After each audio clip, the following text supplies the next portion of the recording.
What I gotta say to get some likes? What a nigga gotta do just to get some views? What caption I gotta put here to get you to comment or share it too? Been writing bars since I was 10. Do these girls need bigger butts? How many hours I gotta put in? Has 10,000 not been enough? How many new flows do I gotta do for you to finally give me my kudos? Who knows? Feeling like I'm in a loop and I'm front of the loophole. It's too cold. I think myself too old. I'm displaying a deck that I was dealt with. Now I'm down to my last card like, ooh no. Did this get more views than usual? Cause in the background of the vid is two hoes. Who knows? I'm just keeping it a buck, 1 and 2 O's.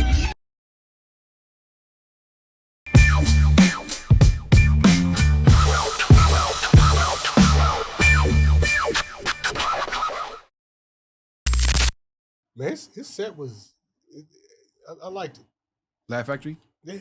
He went on after DL. He did. And he still did good.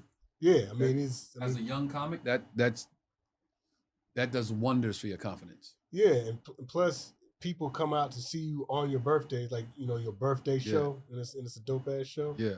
And he's like, you know, Trent, he's like multi-talented rap, playing piano. That was my first time like just watching him play the piano like that, you know. And whatever he said he came up with it on the spot. It was a new We talking about the young intern Trent Mason, plays the piano, raps, does comedy, acts, sings. Shot a movie a couple of months ago in Oklahoma.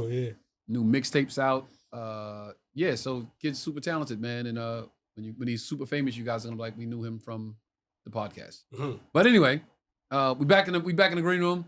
Joe Feezy Fox, what's up, brother? How are you? What's up, man? I'm well. I was not here last Tuesday. Chelsea Perry sat in. Yeah. I heard it was a very long episode, very opinionated episode. I was not here because I had to get a colonoscopy, ladies and gentlemen. Whoa! So I was indisposed. I had to drink that concoction they make you drink the whole day before to clean everything out, so that the camera can get in and see everything you need to see. And doctor told me I was clean, healthy. And he said, I don't need to see you again for another 5 years. And was that your second colonoscopy? That was my second colonoscopy. The first one, he said, I'll see you in 2 years. This time he said, yo, you've clearly been taking better care of your health and eating differently. And, you know, he said, I don't need to see you for another 5 years. So I say that to say, gentlemen, black men especially, go get a colonoscopy, see the doctor, be proactive with your health. It is your body's the only one you have while you're here on this earth, so make sure you take care of it. Right. That's my word of advice to you all. And you know, it is what it is, man. I was there, and the rule is after, because they put you under. And when you come out, Trey will attest to this. They put you under, right? You out. When you come out, they say the rule is that they can't let you drive home by yourself. Right. They can't let you. You're not supposed to. You're gonna wake up and be like, I feel fine, but they're gonna be like, the rule is we can't let you go. Yeah. We can't even let you out the building until we see your ride has arrived. Right. Yeah. So I'm sitting there. Now this is what happened. I didn't have a ride. I knew when I got there I didn't have a ride home. Oh. Because I was like, I'm gonna take an Uber there in the morning. I gave them Quan's number. So I'm like, if she's busy with the kids or she's at work, she ain't gonna be able to get here from Van Nuys at a decent time anyway. So I was like, yo, I'll just tell them I feel fine and maybe it'll let me go. It was like, nah, we can't let you go. How long were you there? Who can we call? I'm like, yo, I don't know who to call. My sister's busy. I said, listen, my sister has twin babies and she works in Fortune 500 companies. She's either at work dealing with $1 million contracts and she can't leave work, or she's at home dealing with $1 million babies and she can't leave home. You know, so I was like, I'm telling y'all I feel fine. I'm not gonna operate a vehicle. I'm gonna get in an Uber. No, we can't do that because, you know, God forbid you pass out in the Uber and you're liable. Yeah. You know, we'll be liable. We can't. So I was like, all right. So I'm just like sitting there. We're gonna try your sister again. They call her. She didn't answer the phone. I'm like, yeah, she's probably at work. So I sit there for a few, and it's a door like right there, right? And they wheel somebody out. It's an older gentleman. They open the door and it's like his daughter is there. Like, okay, I'm responsible for Mr. Whatever. They let him out. He gets out the chair. Take care, guys. Jumps in the car. They drive off. Sitting there. They're like, can we try again? Try it. Are you trying her? I'm like, I'm texting her. About 30 minutes later, they wheel somebody else to the door. because we all in wheelchairs, whether you want to or not. Yeah, They wheel somebody to the door, and the door opens, and it's the dude's wife, and she's like, "Yeah, I'm here to pick up." And he's like, "Hey, hon," and he gets out like, "Take care, guys." So I'm like, "Okay, they're not gonna let me." But that door, I see that it opens, and there's no alarm on it. So I sit there for a few, and I'm like, "Yo, I'm thirsty. Can I get some drink?" They bring me a drink. I drink that. I'm like, "Yo, how soon can I eat?" You can eat right now. I'm like, "Okay, cool." I was like, "How soon can I fly?" I know this might not be relevant at all, but I got to get on a plane in the morning. How soon can I fly? No, you can fly. It's not an issue with flying. Like, you're good.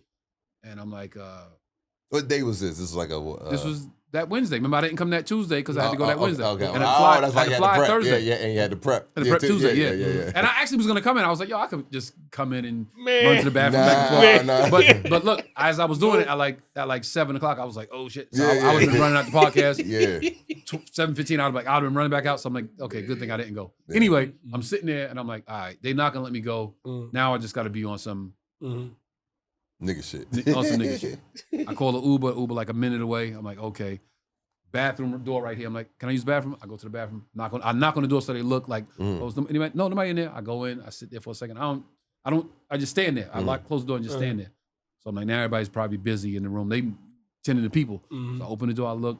One lady's talking to this dude. This lady's over here with a chart. I'm like, nobody looking. I walk to the door. Bam, hit the door. Walk out. Uber pulls up. Jump right in the Uber. Boom. I'm home. No problem. Don't pass out. They call me for like the whole day. Like, Anthony, we just called to make sure you're okay.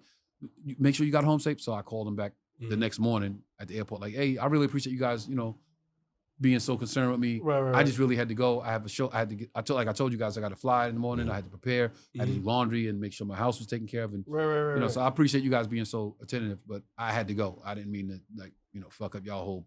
Yeah, like make them look like they ain't doing their job. job. I didn't want to mess up y'all protocol, but I had to go. You know what I'm saying? Hey, man, you wasn't loopy at all. You could have dialed on us, bro. Nigga, you live in Santa Clarita. Hey, you bro. live in Van Nuys. I was in Pasadena, fam. Yo, that's even further away. True. Wow. What time was the procedure? I had to be there at. They said get there at 8:45. Oh, in the morning? Yeah. So I got there like 7:45. Had to fill out mad paperwork. Then you know what's crazy? I had a colonoscopy before. I had one before. Right. But when I'm reading the paperwork, I was like, "Yo, why am I scared all of a sudden?" Maybe because I was by myself. So I'm reading the paperwork and I'm like, it was like, "Yo, in case of, bleeding, do you approve of a blood transfusion? In case your heart stops, would you want to be resuscitated?" I'm like, "Yo, hold up." So certain stuff, it was like signed at the bottom. And a couple of things I didn't sign. And when I turned the papers back over to the lady, it's like, "Oh, you didn't sign here." I said, "Yeah, but it says I can ask my questions first." So I'll ask my questions before I sign. So when they got me with the doctor, I was like, "Yo, it says blood transfusion? Like, is that?" He was like, "That's so unlikely." He said, "Listen, we put all of that in. Worst case scenario. Worst. He said, "Bro, that's so unlikely. But we got to put it in. We got to put it in the language." Right. So I'm like, "Okay, you've been here before. Did you have a blood transfusion last time?" I'm like, "No, but I didn't ain't really seeing pay that." attention. So I signed it. It was like, okay. Then it was like, "Do you have a will? Where's your will at in your house?" And we just like, nah, bro. I'm like, hold up. So I'm like, okay, we did it before. And it's the same doctor. So I'm like, let me just. Same doctor. Same doctor. So did they told you the results and you was able to take it all in? No, last time he said I had polyps, plural. Yeah. He removed them. You got to send them off to get tested for cancer. Hit me back, not cancer, you good. This time he said I had one polyp. So like I told Fox, he was like, "Yo, you clearly have been, concerned and taking care of your diet now because I could see the changes." You know what I mean? So I was like, "Yeah, one polyp. I removed it. We'll send it out for testing." Yeah. He was like, "Nah," I told Fox, like last time he said, "I got to see you in 2 years." This time he said, "I don't need to see you for 5 years." Yeah. So I'm like, "I bet we good." Well, I just didn't like that survey question because I was like, "Yo, man, what could possibly go not wrong, but like what goes on in these things that they would need all this It clearance?" was like, again, it was worst case snenario, and I was fearful this time because I was by myself. Yeah. So I was like, what if something did happen and I was here by my fucking self and they was like, "Yo, who can we call?" I'm like, I'm just dead on this fucking table, bleeding on this table. Yeah. But they make you give the phone numbers and they have a contact before they even start. Yeah, you got to put all that down there. Mean they can get through to the person. Yeah, that's true. You know what I'm saying? And it's like, like I said, I was like this much nervous because it was my first time. And we know so many young people that have passed away from colon cancer and things that we would have never expected. Mm-hmm. You know, the Chadwick Boseman and all these kind. And so, and I've been knowing people that's been passing away, and you just don't never know. So you just can't just take it for granted that everything's gonna be okay. But that's, you know what I mean? That's where I'm at, man, in the pack, you know, I'm trying to make with, you know, with brothers and with the fellas and with people that we care about. Anytime a situation is like that, yo, gotta be able to reach out to each other. Hey, man, I might not can have a ride. Like, I literally was like, yo, who's, you know what? I hit Rico like the day before, like, yo, fam, where you live again? He was like, I think he moved to Santa Cruz. I was like, and where you working at today? Tomorrow. He was like, he said some shit I never heard of. I'm working in Mitchelton tomorrow. And I'm like, what the fuck? So he's even further than I thought. You know what I'm saying? I was like, maybe I hit Rube. Like, Rube lived in fucking Santa Monica. Yeah, I think. So I was like, I'm gonna thug it out. No disrespect. I was like, I'll thug it out. So you know, the main thing is that you got there. Yeah. You know, because I did the same thing. You know. Yeah. How you get home? I had somebody pick me up. I had a designated person. You know, and I called them in advance. And like, yo, you don't want to say who it is. Huh? It was Penny. Yeah, Penny pick you up. That chick you don't fuck with no more. Who's Penny? Yes, girl, Penny. Yeah, Penny. you could have called. Yes, baby. Well, okay. Bruh. I went through the list and I was like, all right, let me call the for sure ones that I know have my back, and then and people who I know. You know, you don't want to just, you know. That's the last thing I want to do is call a whole bunch of people. And now my self-esteem is fucked up because there ain't nobody. People can't do it. People can't do it. That's All right, well, waiting on somebody. That's crazy. I made it. It's all good. Yeah. Again, stole away. black men, that's what prioritize your health, man, in every aspect. Go get an eye test. Yeah. Go get a fucking hearing test. Do all that shit. You don't want your nigga having to pick you up from the colonoscopy. Man, Yo, I literally thought that too. Like, I was like, yo, hold I ain't calling fucking Rube, nigga. I'm in Rube's car, like, Did it pride got me? shit, like, nah. The doctor got to tell him, so your boy, no pile I thought about that. And a comedian, no less. It's like, right? Damn. But a But black you man, know, so he but you know, it's You just get it. it's just the fact of just trying to be there for your people if they need you. Yeah, You know what I mean? That's one of them things. Like I've never. Y'all been to the hospital? I don't know about you, but I've never been in the hospital like that. Like never been. I never spent under. a night in the hospital. Never had a broken bone. Never had procedures. Never. But going under like that, I'm like, nigga, emergency contact. Nope. Yeah, like you don't think about that shit Propofol, till you really you gave me at same this shit. age. You really need your emergency contact. Like you really need it. Like you yo, I just can't put no bullshit now. Like we really gotta have like a for real emergency contact, bro. Cause you'll never know when the emergency is gonna come. And it's just like, and we don't have that, you just kind of be like, oh shit. Hey, man. Look, made it. Missed the podcast episode. Shit was crazy long. But made it all good. It was like 2 hours. What'd you do this weekend? Man, you know what? Shout out to CT and Tangerine. They had a little get together, a game night. And I was like, you know what? I need to change the pace. So we went over there and played Mafia. Oh yeah, I played with. When was this? Is that Sunday night, Friday night? Well, this is a Friday night. Friday night. And they had some people over. You know, we played Mafia. You know, and it was a cool time. What's it was game Mafia? night. It's like one of them like who Clue? done it. Like something like that. Whodunit, Yeah, like kinda. a whodunit. You close your eyes, your characters. They give these cards out. It's fun. It's Okay. fun. Okay. It's fun. I did that, and I was going through the archives on phone, making sure I don't throw away old videos that I might want to use as content. I mean, that's a lot. Okay. You know, little bittersweet. I'm not able to go to the festival, the American Black Film Festival, but I was doing a lot of work. Why not? That's already passed. Yeah. No, it's this weekend, right? No, it's this weekend, Yeah. but I waited too late to get a ticket, and it was just Lot going on. lot going on aside from that. But I did get to see a rough cut of the short film that I did, and I'm real excited to use that as a part of my Wait. You in a film that's going to be showcased in the festival? Oh. No, I'm not. Going to the American Black Film Festival is something that that I've been going to. Yeah, you've been doing that every year. So how'd you not know to get a ticket? Well, this time I thought that we were gonna do our premiere, the screening of that movie, just on our own, and I didn't get a definite on the date, so it was late May. So I'm like, all right, well, I'll decide at the last minute to get a ticket, a flight, right? And that it wasn't convenient, so I had a conflict, and then I decided at the last minute I'm not gonna be able to make this, but they sent out the rough cut of the clip. So they'll probably have another official screening and invite people out. Okay. But the cast members and all that, we got a chance to see it, and I'm excited about how it looks just for a real perspective. Okay. So I can use it as a reel. So I'm real happy about that. What you do this weekend, yo? This weekend, man, had a set at the factory in Long Beach on Friday. Saturday, what did I do Saturday? Saturday I just really chilled, watched the game, hung out with Shake, watched the game, smoked a couple of sticks. Sunday, went to my man's birthday party who lives like literally 2 minutes from me.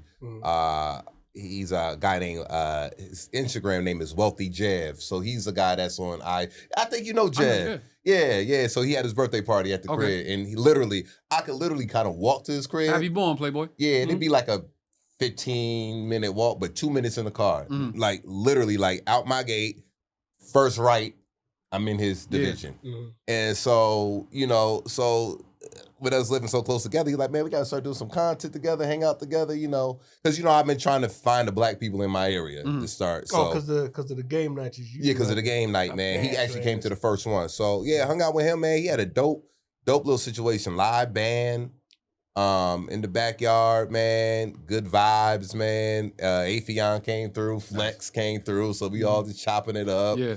So it was a good little vibe, man. So I'm glad I was able to stop by. And then yesterday, dog, I just kind of just chilled. I didn't really do nothing. Threw a couple of chicken wings on the grill. And, wifey kept flying back in to like Van Nuys and LAX one trip. So, it kind of was not disrupting, but like, hey, I'm going to be here for a night. So, all right, bet. Because, we ain't really been seeing each other like that. She's been working 2-3 weeks out the month. So it's just like whenever she'll get a trip that will have her in Van Nuys for a night or LAX for a night, then I'll get up with her. Right. We'll do dinner, stay at the hotel with her for that night. So I actually did that Saturday and last night. So, man, just trying to get that little time in and, and finish getting our stuff planned out. When it got my, I think a week ago when it got talked to the tailor, the suit guy. He's, gonna get the suit made from scratch, tux made from scratch. So that was a dope. I didn't start the full process, but just him showing me all the fabrics and this is what we're gonna do, how we're gonna do it, and all that stuff is dope. I'm looking forward to that procedure. I never had a suit made from scratch. Right. Like I had a suit tailored, but I never had it like stitch by stitch and piece by piece. I never had that done. I had one a cat in Atlanta when I was in Atlanta filming Man and Wife. I was doing Man and Wife. We did 2 seasons of that show. And it was a cat that worked on the show that was wardrobe. And, young black people on the set. I'm like, so what you really want to do? Like, what you trying to do? And he was like, I want to be a fashion designer. That's why I'm in wardrobe now, just to make the connects. And he was like, yo, I want to make, tailor-made suits. And I'm like, oh, that's what's up, bro. When you get it up and running, let me know. I was like, oh, I would love to make you a suit, man. Can I make you a suit? And I was like, bet. So I came in wardrobe one day early and motherfucker fitted me and made the suit. Yeah, I wore that shit one year at BET Awards. I did the red carpet BET Awards. I wore the suit. Yeah, man. Yeah, I still got it. Yeah. Yeah, so that was dope, So, man, we just moving along, man, trying to get shit done. Son, so I always ask y'all about the weekends, but my weekend, this weekend was phenomenal. So had to miss the podcast Tuesday because I had to prep for the colonoscopy. That was all Wednesday. Wednesday I just shut it down. I didn't even get to see the kiddo because I was like, he was in school. No, his mother brought him over so I could see him before I left. So I did see him Wednesday night for a little bit. And then Thursday, I had to go, I'm missing it's all one long day to me, so I keep forgetting which day was which. Okay, yeah, so Thursday, I had the show at the Miracle Theater. Okay, yeah. ABFF, not ABFF, Pan-African Film Festival. Pan-African Film Festival. Now they have a subsidiary of the PAFF, of the film festival called Pan-African Soul comedy. Right. So that was the first. The first one we did was in conjunction with the festival. This next show that we did last Thursday was Pan African Soul Comedy show. So I hosted Rico, Brett Riley, who burned the light incredibly. It was mad disrespectful. I really felt some kind of way about him burning the light. That's neither here nor there. Rodney. No, somebody else. I'm doing one in order. It was Rico first, Brett Riley, Alex Thomas, the most specific intro in the world. Then Kim Whitley, Rodney Perry. Great show. Show started a little late. I had a midnight flight to New York City. About 10 o'clock, we still there, and I'm like, yo, hold up. I got to get out of here soon. So I bring Rodney Perry up, and I'm like, yo, I can't stay. Close the show. Y'all hold it down. I let everybody know, like, yo, we're going to be doing these bi-monthly or every, but whenever the AFF wants to do it. I think it's bi-monthly. If I'm not mistaken, forgive me. Took off straight to the airport, got there, jumped on a flight to New York City. Now, I knew I was going to get in at like 8 in the morning. So when I do that, when I know I'm going to get in 8 in the morning, there's going to be a problem getting into the hotel. So I booked the night before also. I booked the Thursday and the Friday. So when I land, y'all already paid for Thursday night. Let me get in the room. So I called the homie, Captain Kirk. I'm like, yo, fam, I'm going to book the Thursday and the Friday so I can get in at 8 in the morning, 9 in the morning. Yo, can you check it in for me? Not only did he do that, he went above and beyond. Yo, shout out Captain Kirk. Yo, much love, bro. Captain Kirk. He's like, yo, I'll void out to Thursday so you don't got to pay for Thursday, but I'll put it in so you could get in the room as soon as you get there. So I got there like 9 o'clock in the morning. They was like, oh yeah, your room's ready. Yeah. I'm like, dude, I so appreciated that. Went in, crashed out, got some rest because I was up the whole night before. The night before that, I was prepping I had to wake up at 4 in the morning and finish the juice. So I didn't get any sleep in like maybe 24, 36 hours. So I got in the room, crashed out. He hooked me up with the super dope suite overlooking the city. It was fire. Took a nice little nap, got up, got some pizza, had to see some of the city. 2 shows sold out, City Winery, fire shows. Yo, people I grew up with in the room, people I went to school with in the room, people I used to work with, my old jobs in the room. Fire. Fire weekend. Everybody like, yo, what you doing tonight? Bro, I can't do nothing. Late show ended like 12:30, 1 o'clock. I hung out in the green with my peoples that I grew up with. Yo, I got to go because I got to jump on a plane in the morning to Detroit. Right. Flew to Detroit, got to the hotel, got in, no problem. Took a little power nap, got dressed. Went to the Fox Theater, me, Bill Bellamy, Kelly Kells, D-Ray, Country Wayne, Foolish, and Bubba Dubs. Foolish. And Bubba Dubs, Yeah, Detroit comedian. Detroit. Yeah, so fire show, super dope. Foolish. Everybody was fire. Did that. You know, those Detroit promoters paying cash, so homie come in the room with the bag. Here's your money. All right, do my set with the money in my pocket because I'm dolo. Money in my pocket, do my set, finish my set. Good night, y'all. Walk right out the venue, back to the hotel with all this money in my pocket. Catch a quick little nap, jump up first bird, back to LA. The kiddo comes over. We hang out Sunday? Hang out all Sunday, have a great day. He got Monday off from school. Yo, I'm telling this story because it's so unbelievable for people to hear. I have been to the beach the entire time I lived in LA. I've been to the beach one time. Damn. One time. My birthday party like 10 years ago, we had a beach party. It was kind of cool, but it was the hustle and bustle of me trying to make sure everybody knew where we were and setting up tables and the umbrellas and the cookout get. It was like I was too busy to enjoy it. We went to Doc Weiler that time. Oh yeah, I think I remember that. So me and the kiddo get up Monday morning. We go to Santa Monica.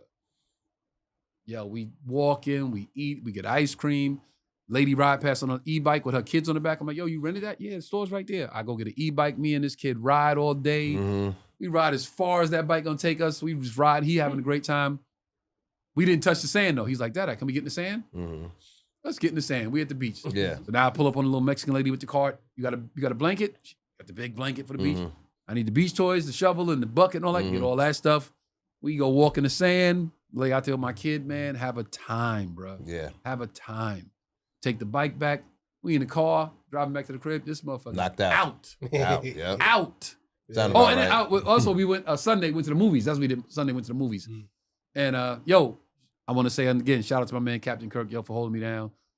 Beautiful weekend. I was telling Mark earlier, I can't believe I haven't done this. So going forward, when I got a day, I'm driving my ass to Santa Monica. Okay, to the beach. I'm getting an e-bike. I'm riding. I'm just gonna see some sights, get some air. I can't believe I've never done that before. Yeah, I haven't done the bike riding yet out on the beach. I want to though. Is it like a Super scooter, dope. but- I want but to. the- Super dope. Okay, all right. He was like, Yeah. yo, this bike, you got an hour of a charge.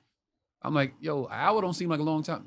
This bike got like a 3-hour charge. Yeah, let me get that Let me one. get Just that because. one. Just Yeah. because, bro. He was like, no, an hour you could. He said you could go to Venice Venice? Beach and Santa Monica back like 2 or 3 times. I said, no, I want to go that way. I don't want to go to Venice. I want to go that way. He was like, all right, well, just take the 3-hour charge. That's dope. Shit was dope, yo. I invite you guys whenever we have a free day, we go to Santa Monica and just ride. Ride on the bikes. I've never been to that Doc Wilder one. Doc Wilder's the one near the airport. That's the Okay. Black Beach. Right. Yeah, I heard about that. And then Santa Monica, I don't get out there. Bruh, I And never Santa get out there. Monica's nice. I never get out there. Yeah, It's a nice vibe out Yo. Santa Monica, man. Son, not on the beach. eye candy. Mm. Eye candy, bro.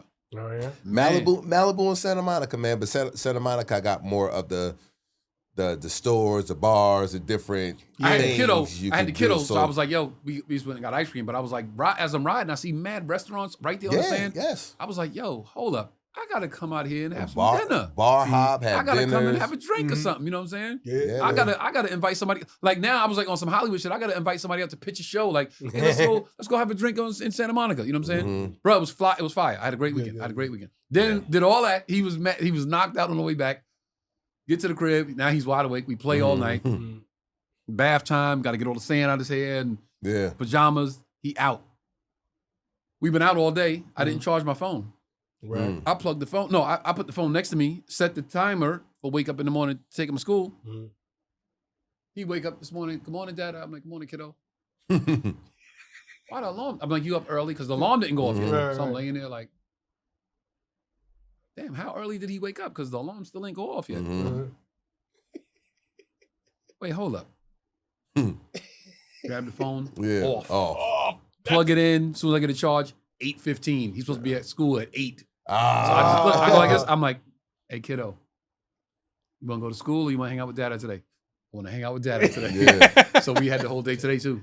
Hung Yeah, out, that's dope. clean. But I was like, if we gonna hang out today, you're not gonna go to school. We got to work. So we did Right. letters, numbers, wrote, cursive,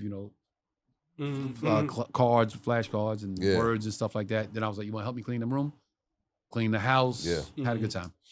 Had a good time. Good, man. That's dope, man. Yeah. That Playing family hooky time. with Family Dad. time, man. Yeah, like he was, that motherfucker's face. Yo, Playing he's hooky. definitely my child. Because when I said you want to go to school or you want to hang out with Dada, hang out with Dada. Yeah, with that. I saw that look. Like, yo, I know that look. I had that look. Because my dad would have been like, 15 minutes late, you're going to be 15 minutes late to school. Oh, right. So I remember I used to miss the bus on purpose and Yeah. come home like, I missed the bus. My pops was like, get in the car. Yep. Take you to school. Take me to school. Like, sometimes pass the bus. Like, nigga, how you going to pass the bus? Like, And you walk them to school too. You walk them to school. 2 blocks. Not Oh, even okay, a block yeah. and a half. Mhm. If that Okay. much. If that much. I ain't trying to walk up the block. It was 15 minutes late. So I'm like, they closed the Yeah. gate at 8. Yeah. They already 15 minutes in. Plus, That's a bad you know, look. I'm leaving this weekend anyway. I'm going to get extra time with my Yeah. kid, man. You know what I'm saying? It was fire. It was Can't fire. be here on time. Nah. So what topics we got? You got a topic? Man, By the way, our guest, Royale Watkins, was supposed to be here Yeah.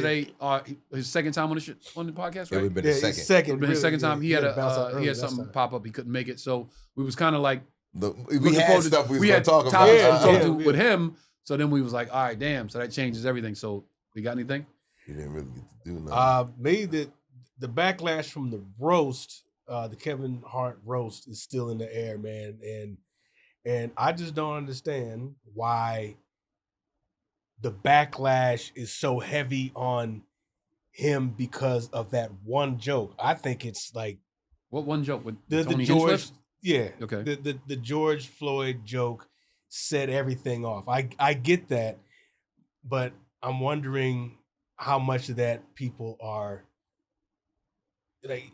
It's the roast. It's entertainment. oh, but it's Kevin Hart and it's this joke. You know how serious George Floyd is. How dare Kevin Hart allow this? And it's like they're laying all this stuff on his shoulders. And I'm like, are you doing that because it's actually you actually feel that, or you're getting online because it's the hot topic? And I think I posted on Facebook. I said we live in a world where a white man can say something offensive about black people, and one black man will get demonized as if he said it. So I'm wondering. Kev said something similar. He was like, people are reacting like I said it. Yeah, so I'm wondering where is the line of where we point our outrage to? Well, you know what I mean? I believe some of the outrage is pointed at Kev because it was the Kevin Hart roast. Right, of course. He was the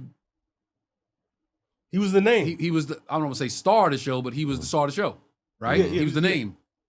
He produced it. Okay. He was laughing at it. This is the issue that I can't speak for everybody. I'll speak for me. How about that? How about I speak for me? Always do that. How about I speak for me? So I didn't see the roast. I didn't watch the roast. Do that. Yeah, it's 3 hours out of your day. When I heard about it, I was less inclined to want to see it. Okay, I saw the clips that were the clips that everybody was talking about. So all the stuff that everybody is addressing about the roast, I saw those clips. Okay, it was wildly inappropriate. Okay, so this is what I said. I'm talking to my people back home. Okay, so Regina Hall, he did movies with. Right. I get it. Right. Why she's there? Yeah. Okay. Draymond Green, they Kev goes to Mad Games. They buddies. I get it. They have a relationship. Naeem, Plastic Cup Boy. I get it. Chelsea. Who? Chelsea Handler. Chelsea. Used to have him on her show all the time. There's a relationship there. I didn't see the tie with him and Tony Hinchcliffe. Right. I didn't see the connection other than they comics. Right. That felt more like Netflix is like, hey, we want him on the show. And Shane Gillis even hosted. And Shane Gillis. Yeah, I think. Okay, SNL alum, kind of was on SNL, off SNL. Now, I have no bad blood with these dudes at all. Like, we in the fraternity. You know what I mean? That does not mean I will ever defend a white man for saying the N-word or saying some inappropriate shit towards black people. Right. But we are in the same fraternity. I believe in my heart of hearts that Tony knows how inappropriate that was. Because he even stuttered when he said it. It was almost as if, I can't be sure, it was almost as if he knew, like, all right, I'm about to say this crazy shit just to shake this whole show up. And was kind of apprehensive in his heart of heart about saying it. There's no tie to Kevin Hart and George Floyd. You understand what I'm saying? Right. If George Floyd, God forbid, was Kevin's homie, and he's like, yeah, that's why they made fun of Cheryl Underwood's dead husband. Okay, that was her husband. They were wed. There was no tie to George Floyd and Kevin Hart other than they both black men. Right. That's why it was inappropriate. You tried to make a joke of it, but it was like, yo, where did this come from? What that got to do with anything? What does that have to do with Kevin Hart's roast? What made it worse was when they cut to Kev. Kev was in a tough spot across the board. Because they cut to him and he's like kind of laughing, but kind of, you can see in his face, it's like he's laughing to save face. Was he supposed to get up and go, yo, stop the camera? This roast is over. Couldn't do that. Yeah. He on Netflix dime. He on Netflix money. Right. Couldn't do that. Had to sit there. Could he have spoken out about it a day later? Absolutely. He defended it. I get every comic saying, yo, people are too sensitive. I get that. I get every comic saying, yo, it's a roast. Roast is supposed to be mad disrespectful. I get that. I'm a black man first. I am a comic every day, all day. But I was a black man first. So at what point do black comics, men, say, yeah, bro, I get the whole roasts are unbelievably offensive. I get that. I get that, yo, you got to have a thick skin on a roast. I get that. I've done roasts in New York, and it's Like I said, yo, they couldn't afford Chris, so they got Tony. I get it. Yo, Chris said he'll be late. Tony, keep your seat warm. I get it. You know what I'm saying? Roast. But beyond that, it's like, yo, hold up, fam. What's the tie to George Floyd? And why, like Nika said, why he got to be looking up? That was an unnecessary dig. So my question to Tony Hinchcliffe would be, you really feel like he was such a villain in his life that he went to hell? And if you do, please explain why. Yeah. So Kev was in a bad spot. Yeah. I think, for me, I'm looking at it. One, it's not for civilians. It's now this big thing that Netflix is trying to profit from. And then I went back and I looked and I was like, all right, that's not the first live one. I believe it's Tom Brady's roast. I'm not for certain because I think that was live too. And I was like, all right, what are the numbers? Like, is this the thing to do now? And I'm trying to see, okay, Tom Brady's was larger than Kevin's after a week, whatever it is, 13. What's the relevance if it was bigger? Because is this a profitable thing? At first, I thought, wouldn't do it if it wasn't profitable. Of course, but for me, they're going to use Kevin as much as they can because he was at the Tom Brady roast. Kevin not hosting the Tom Brady roast, does it do the same numbers as Kev hosted the Tom Brady roast? Yes. Okay. So if Kevin Hart is not hosting the Tom Brady live on Netflix, does it do the same numbers as his own? So I was like, okay, this is a profitable thing here. And they don't give a damn what they say on the thing. As long as they got the eyeballs, as long as they got the attention, and they got people's attention so long that they're still talking about it. It's been 2 weeks. They're going to go back and watch it again and again. Not just, people that I have time, but people are going to see this shit because it's so controversial. Right. So once again, you have Kevin Hart, the hottest black comedian in the world, and you have this business model being built on his back. And I'm like, this is never going to stop. That's always going to be a thing. If you want something good with your platform or your network, whatever, go get the biggest name in comedy, the black guy in comedy, and then here's some money, go do your thing. Race jokes and all that stuff, be damned. They don't give a damn about that. And I think on some level, Kevin knows that this is a production. Why? I think because I saw some of his Breakfast Club interview, and he's like, yo, why? What's the big deal? So it seems like he's taken up for the racist comedians. I don't think that he was. He did.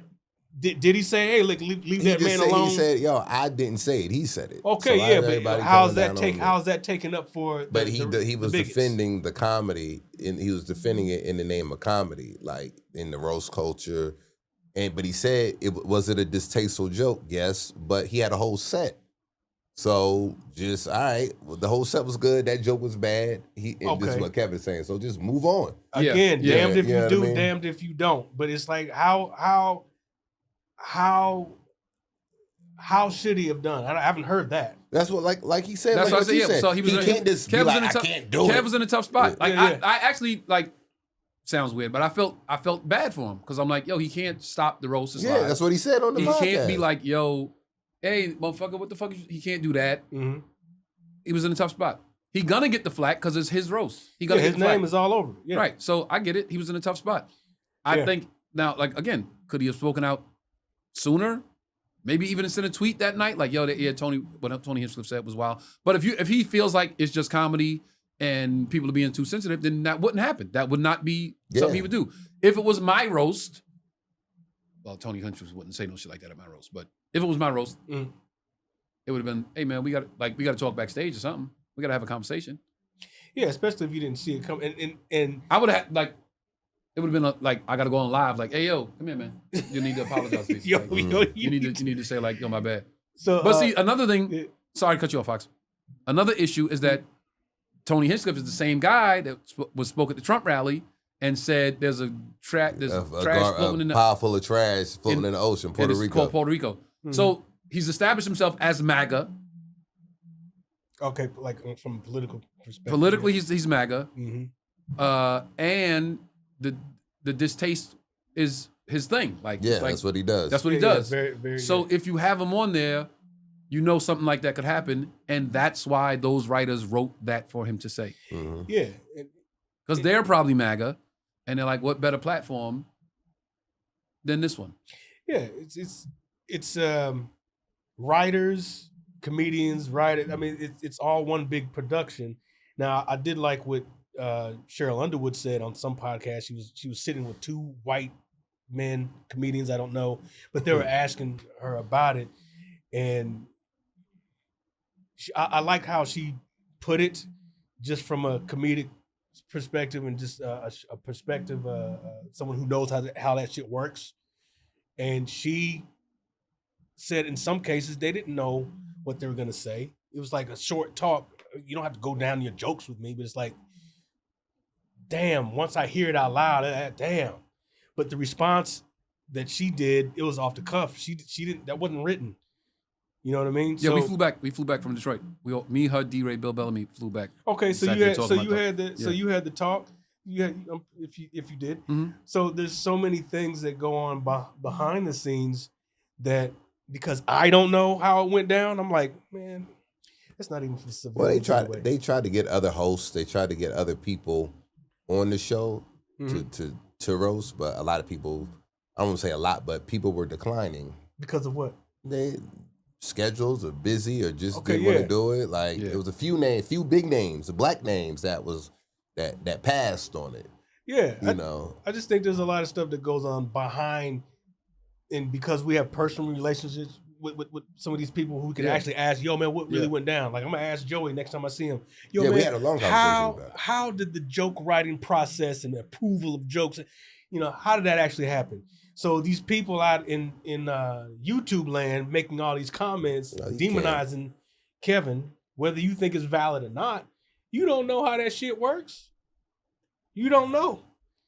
You don't know. And aside from that roast, that's not for civilians. Yeah, they don't necessarily need to know. They know what they heard. They know what Right. they and and that's they know that shit was in poor taste. yes, Of the highest level. yes, and that's The why. dude is passed away, Mhm. and you put him in hell, and he's in hell. Right. And yeah, and you put that racial element in there. It's like, yo, man, you know what you're doing. That's in your spirit. So that's why I attack that. I don't give a damn Yeah. what Kevin approved. You the one that said it. It was your idea, and if he let it pass, you brought it up. Kevin didn't write that joke for you. No, right. Yeah. Kevin didn't write that didn't joke write for it. you. So that's my thing on it. I gotta check out the Breakfast Club interview. Yeah. Yeah. It's pretty. It's I pretty. mean, long, they're going but in on them, but I mean, people You- gonna go in. People ready to go in. Defend yourself, black man. You gonna have to. You know, Who said that? No, I'm saying that. Oh, I'm saying that. Like, hey, the thing about us you as knocking as the black consumers, man, they're ready. They can't wait to turn their back on somebody that's the popular person. They love to see a They hero they fall. love to see the downfall in the whatever, whether it's right or wrong Mhm. with whatever role Kev played in it. Because I'm more so with you, like it put him in a weird position, put him in a weird situation that any one of us could have been in at that moment, But it's how you respond to it. And Kev is responding, defending comedy, and like, yo, this is what it is. But because we just ready just to be like, let's cancel Kev. I never thought he was funny. I never thought he was this, and that's what I don't like. Yeah, I'm people like, waiting they just to waiting. jump on I'm like, hey, man. attack somebody Like, that just you can't be do like, on, yo, you can't do it on yourself. That wasn't a good look, and move on. Just like the joke wasn't a good look, and move on to the set. We all had bits that was like, okay. But this is nothing new. We People can't say stop our shit. set. We got to keep going. People say shit like that, and it's not even a roast. It's in Yeah. their everyday Yeah. life, and we hear it online. Yeah. And people, Are there white comedians that's disguising racism behind jokes and comedy? 100%. We all know that. We've all been in the room. We all felt it. We all seen it. So we can't deny that. Was that happening there at that roast that particular night? I don't know, because are we saying Tony's a racist? Are we saying he's not a racist? Like, we don't just because he's MAGA, that doesn't necessarily make him a racist. I mean, I'm saying we really don't know. We know what we think. I mean, we know how we feel. But Tony see you and show you a lot of love. You know, Tony. Tony. Tony talk to you and talk very highly. Oh, Joe, and da. Yeah, as comedians, it's one thing. As men, I don't know who's a racist. I can suspect. Right. Until you demonstrate a joke, I'm not delving into your soul to see if, yes, he is in fact a racist, and I saw it. It can't be. Now, when Kramer had his meltdown, I was there. Yeah, when Kramer had to call everybody a nigga. Now we have. No, he didn't call everybody a nigga. He called that dude a nigga. Yeah. Does that make it? Yeah. Now, to me, that's something we can grab onto and say, that motherfucker been holding on. He been holding on to what to say. Let me tell you something. I was there that night. Man. Again, I will never defend a white man for saying the N-word. Yeah, but he was acting, old boy was acting like a nigga. I was there. No. Kramer, Michael Richards comes from improv troops. Mm-hmm. Right. Not a traditional stand-up. Yeah. He's more Groundlings. Groundlings improv. Yeah. Second City. He's more, give me a scenario, I'll act it out on stage. Mm-hmm. Say a word, I'll play with it. Mm-hmm. I was sitting right there, bro, but I'm not defending this motherfucker. Mm-hmm. He was on stage. He was telling some jokes about his daughter or whatever, and she's like a dictator, and he turned into a dictator. You must move, and that's his style of comedy. He'll say a word and then be that thing. Mm-hmm. You ever go to the airport and that guy's at TSA is he's like a Nazi. He's like, take off your shoes, take off your shoes, and he'll do the whole thing, like act it out. Mm-hmm. That particular night, he was on stage. He was doing a bit about a character. I think it might have been a Nazi. Why are you doing this? You move. I am here for Adolf. I'm here to see Adolf. And the black dude said something. Interrupted. And he said, who is that talking? What? Oh, it's the nigga. And it was the character. But in the character, bruh, you can't say that, fam. I know. He's in his Second City mode. Like, who's talking to me? The nigga. Look, it's a get done. And the whole room was like, whoa. Him. And nigga, I'm in the back of the room like, oh, okay, so the character, I get. But everybody was like, oh, and I was like, well, I won't be defending it. I saw it. I understand 100% what he was doing. Because you can even say, look at the nigga, like the way he was saying it, the he tone. said it with the accent. He did. I 1,000% in the room. I've watched a million improv troops. In New York, I used to go see the shows all the time. Like, oh shit, it's crazy how they take that scenario. Like, when I started doing comedy, I wanted to be around everything comedic to learn how this shit works. Yo, you in the improv troupe? I'm gonna come and see you. You in the Groundlings? Yo, I'm gonna come check that shit. And I would watch, how they populate the stage and make inanimate objects have a voice and all that shit. I'm taking all this. And that night I'm watching, I'm like, oh, okay, I see what he's doing. And he looked up and went, it's uns nigga. Uns. And I was like, and the room was like, I remember the room like, and Who had to go after he him? stopped like, wait, no, and then he came, no, I was, tried to defend it. Oh, in the moment he tried to I don't remember that tape. And it was like, I think people started booing, and the dude yelled out, yo, that's inappropriate. And his friends were like, no, that's disrespectful, man. This is our friend. And he couldn't win. Yeah, he couldn't win the crowd. Yeah. Couldn't beat the room. So he got off stage and went upstairs and was like sitting there like, no, what I was trying to say, like, and he was trying to explain to other comics, and they were like, yeah. And I was just sitting there like, bruh, I 100% know what you was trying to do, but I will not be defending you. That right there. Because you made that people called me, motherfucking news, radio, everybody, yo, was you there that night? Bruh, I got no comment. No comment.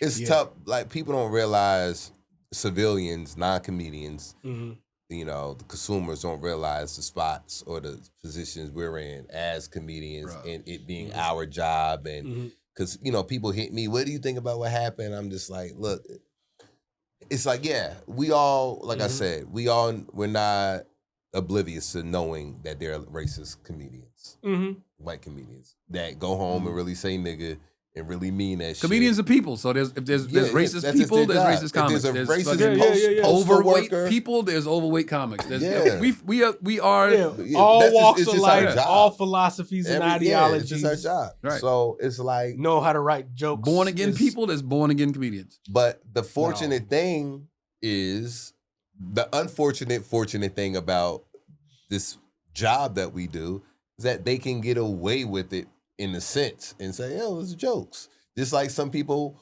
who have real aggression issues and they play football or they play basketball. They like, I could get away with it because I'm playing in an aggressive sport. But yet you're still going to get flagged. You're still going to get a penalty for unnecessary roughness and things like that. It's all in the name of whatever. And that's the thing about comedy is just like, if we're going to fight and try to pick a battle with everybody who we feel like saying some racist, inappropriate shit, we're going to be fighting every single day and every single night. And we don't necessarily want to have to do that.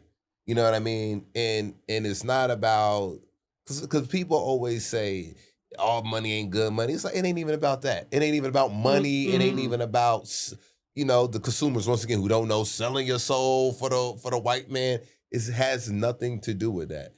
They don't understand we're really at work. It's really a job. And if somebody says some racist shit at your job, you just can't haul off and punch them in the mouth without you getting reprimanded or having some issues. You know what I mean? Like, it's the same way. And it's interesting. It's interesting you say that because people will hold a celebrity to a standard that they don't hold themselves to. Right. So, like you said, Kev, they think Kev let that go, right? Kev didn't do anything. Kev sold his soul, right?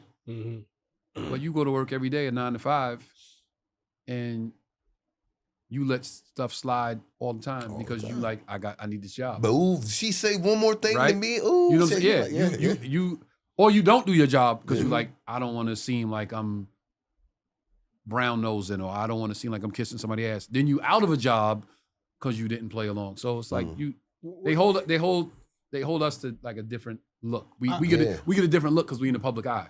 You know what I'm saying? Yeah, as far as people that do live in the public eye, yes. But even the person who 9 to 5 or whatever they do, if they're working around other people, this is my personal opinion, but I think you have a duty to check that shit right where it stands. I mean, I don't. You do it the way that you can do it. If you have to feel a certain way. Let me just give you an example. So y'all know I used to work at the airport. Some of those people are the most racist people coming through there. You have to, black man touching them, have to go to the bag. I want you to change your gloves before you touch me. They say shit like that. That's not racist, Fox. It's not. But when it's when somebody's saying it because you black. But if you don't have gloves on, or if they're touching you, it doesn't matter about them gloves. You're in their bag. I don't want him in my bag. I don't want him in my bag. You're saying that because you see me in the color of my skin. You're not saying that because of any other reason. Okay, you know what that feels like. So you can check yourself and say, okay, this is old woman from that time or whatever. You can do that all day. But when you have an aggressive person coming at you, who do you think you are, boy, all sorts of... Oh yeah, you check that. Okay, yeah, you check that shit right then and there. You check that shit. It ain't about the job. You ain't gotta smash them in their face and all that, It depends on how your spirit is, but I think it is your duty to check that shit. I think it's your duty to check that shit. A well-placed get the fuck on. I mean, that always... How do we relate that to the stage, though? Look, I got okay, well... Wait, we're going to put a pin in that for a second. I want to tell my airport story. So, I have a rule at the airport. I don't help nobody with their bags. Like, I don't help no white people put their bags up. White people or anybody? I don't help no white people put their bag up, right? Damn, you know why? You know why? Because I know if we was outside at the curb, you would grab this bag when I walk past. But now you need my help to put it up. If we was outside on the corner and you was like walking down the street, you'd be like, hey, young man, can you help me with this? And I would go, I would help you. I'm a good guy. Here you go. But I know if you needed me, I would. But I know if we was outside, like sometimes I'm walking on the plane. Nigga, I'm first class. So I'm walking on the plane sometimes and it's a motherfucker with a Gucci bag or a chick with a fucking and they do this. Bitch, I'm in seat 2A. You think I'm gonna steal I'm walking on the plane. Clearly I have some business in fucking Dallas or Miami or New York. You think I'm gonna grab your purse, risk my flight that I paid for and my trip for whatever's in your bitch ass purse and run back out the airport? You're not thinking. So I know that type of energy, when y'all give me that, I'm like, I'm not helping nobody with shit. Because if I was outside, you wouldn't be asking me to help with back. So other day I'm walking to the plane. I'm walking on the plane. I'm like seat 4B or whatever. Here we go. White lady is 2 whatever. She stops with the bag. She can't reach the shit. She looks back at me. Can you help me with this? Old white lady. I'm like, I hit it. Bam. Comes down. I take her bag. I put it up there. Boom. I start walking. The fucking flight attendant runs up on me. You can't put your, are you in first class? Because you can't put your bag there. You can't put your bag. I've got my headphones on too. Like I zone out on the plane. I don't want to talk to nobody. I got my headphones on. I'm going to my seat. Excuse me. You can't put your bag here. Are you first class? Your bag can't go here. Nigga, I don't say a word. I just go like this. I don't open my mouth. I'm just like this, looking dead at her. And then the old white lady goes, excuse me. He was helping me put my bag up. It's my bag. I'm like this. You better than me. I walk to my seat. I sit down. You better than me. Put my seat back, headphones on, hoodie up, out. I'm getting off the plane. Walk past the same lady. She says, bye. She says, thank you for helping her with her bags. That was so nice. No apology. Look. You better than me. I just look at this bitch like, yeah, you know what you did. I was the nigga trying to sneak his bag in first class a little while ago. Now that was so nice of you. I'm like, see, I wanted to say that. See, that's why I don't help y'all motherfuckers. But I'm like, you know what? She's an asshole. Not that old lady. We're gonna put a bow on this whole Tony Hinchcliffe thing and move on. Okay? This is what it is. He's a fucking asshole for saying the joke. It ain't on Kev. It ain't on Cheryl. It ain't on so-and-so for not checking him. Yo, don't let one person, like that day on the plane with the lady, yo, she's a piece of shit for that. It don't reflect on nobody else on this plane, the captain, the people in the back, the flight attendants. It was just this person. It's just one person. Don't blame everybody for the one person. Right. Don't blame everybody on the panel for the one person. Don't blame I agree with that. The guy who's getting roasted for the one person. Don't blame the network for the one person. He fucking said that shit. Yeah. That was poor taste on him. That's it. He chose to say that. If you feel so strongly about it, yo, he has a social media. Right. He has a TikTok. He has an Instagram. He has a fucking a podcast. Yo, reach out to the motherfucker. Let him know. All the comments you throw on that Kev, you could throw directly. All the shots you was doing, yeah. You know what I'm saying? So yeah, Kev's in the spot. See how you checked that? Let's keep it going. There was in your spirit to check that woman. How you? I wanted to really be like, yo, you know who the fuck you talking to? But I was like, Because if I'd have yelled at her, she could have been like, I don't want him on this flight. And I had business attention. Yeah, but that's how you chose to do it. That's a valid check because she knew she was wrong. When they walk into the realization that they know that they did some bigoted shit, then I love that shit. I could have sued. I told y'all the story. I could have sued the shit out of American Airlines. I could have sued them and about won. The hazelnut. The lady was like, I fell asleep before breakfast was served. I woke up. Are you having breakfast? I said, tell her. I had the menu. The menu said it was like a quiche and like a cheese plate or something Quiche like that. and And she said, we got the cheese plate, we got the quiche, and we got French toast. I'm like, oh, I didn't see French toast on here. Better, I had the French toast. That's all she said. She come back with the French toast. My fork in the eat. Immediate. My allergic reaction, immediate. French toast is like that. So I open it. It's Nutella, hazelnuts. Son, I'm like, I'm window lady right here. I'm like, ma'am, I'm about to be allergic. I'm about to be sick. Can you let me in, please? She jumps up like, you okay? You need anything? I'm like, I got to get to the bathroom. And the lady that I was sitting next to was like, yo, he's sick. I tell the dude, he knock on the door, Mr. Rock, you okay? I'm like, I need water. And I tell him, yo, she didn't tell me it was hazelnuts in the French toast. She just said, do you want French toast? That's a lawsuit, bro. I was like, fuck it. I fly every weekend. I don't want them to be like, yeah, we pay him, but he can't fly American no more. Like, yo, fuck it. It ain't. She fucked up. It's the one person. It ain't the whole airline. Right. I'm in the airport every week. Yo, you know what? I don't need the money like that. I don't need it like that. It wasn't worth it. It ain't worth it. Yeah. You know what I'm saying? Now, I know somebody watching like, you an asshole. You could have got 100,000 out of them easily. I don't want it like that, bro. Yeah. I don't want it like that. How you making money? I'm sue people. I'm a suer. Yeah. So I was like, but just blame the one person. If you feel so strongly, take it up with Tony. Yeah. I mean, yeah. Blame one white supremacist. I literally was, and you know what's fucked up? I was in Austin the week after that. Oh yeah. I was at the mothership the week after the roast, right. and everybody was like, "Yo, you staying Monday to do Kill Tony?" And I literally told every comic, that wouldn't be good timing. It wouldn't be good timing to do it right now. Too soon. Yeah. For me to be the first black dude on there that week after, nah. I was like, it's not the right time. I was like, that's I'm when going home. they filmed it. They filmed it in Austin at the mothership. Like it wouldn't be right. Hey man, comedians, we have a hard job too, just to make you laugh.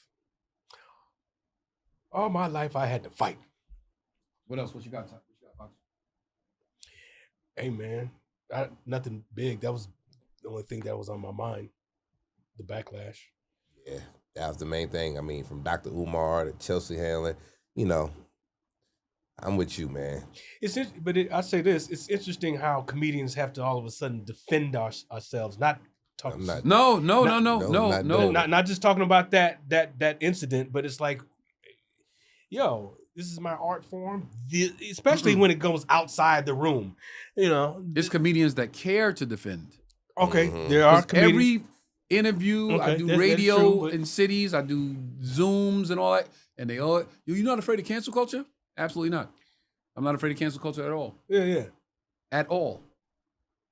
I don't get that shit second of thought. Yeah. I don't care. I don't care to be uptight about what I'm saying. I'm gonna write a joke. Mm-hmm. The people that get it are gonna laugh. Mm-hmm. Somebody's gonna go, I didn't like that joke. Okay, well then it wasn't for you. Yeah. I fear cancel culture, not one bit. Have you ever had somebody come up to you after a show one time, just totally displeased with what you said? I did a joke. Yeah. I did a joke before. I used to do a joke a couple years ago, maybe like say 5 years ago. I used to do this bit, and a lady came to me after the show and said, "Hey, I really need you to consider what you're saying." And she told me what she heard, and I was like, I didn't think of that. And I took the joke out of my fucking set. Because what she said was right. Mm-hmm. I used to do a bit about, like the fine lesbians. Remember, I used to do a bit like, yo, does the lesbians look like dudes, and the fine ones, like the lipstick lesbians, they seem like they could come back. Like, I might be able to bring one of them back. Like, run up on them, catch her one day walking the street, just run up on her like, yo. She's like, oh, damn. Like, is it in? Like, boy, you did that. And the next thing you know, she a girl again. And she was like, you're describing a sexual assault. And I was like, oh, shit. Mm-hmm. I thought, because the room's laughing and everybody having a good time and I'm smiling. Yeah. Damn, I actually was. I was saying, like, you sneaking up on her and having sex with her. And she's like, oh, no, actually, it was the bull lesbian. Like, oh, shit, what the fuck? Is that a dick in me? Oh, shit. What? Damn, daddy, you did that. Like, bringing her back. You know what I'm saying? Yeah. And the room would laugh and I would laugh and people, oh, shit, you crazy. And she was like, I want you to consider what you're saying. Mm. You're saying you running up on her, you sneaking it in. Yeah. She's going through all this metamorphosis. That part's funny. She goes through a metamorphosis and turns back into a woman.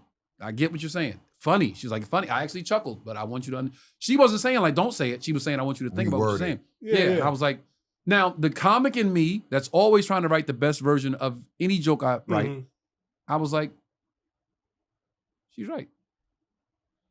She's right. Mm-hmm. So I'm like, the fact that she pointed it out. Now, in the comments, whatever you're going to say, let me let you know right now, I didn't take it out because I was like, oh, what she said. I gave thought to what she said and realized there's a better version of that joke to be told. Right. So I took it out to write the better version. You know what I'm saying? I didn't take it out from fear. I didn't care about no cancel culture. I took it out because it's like, that she showed me it wasn't the best version of the joke. So I got to write a better version.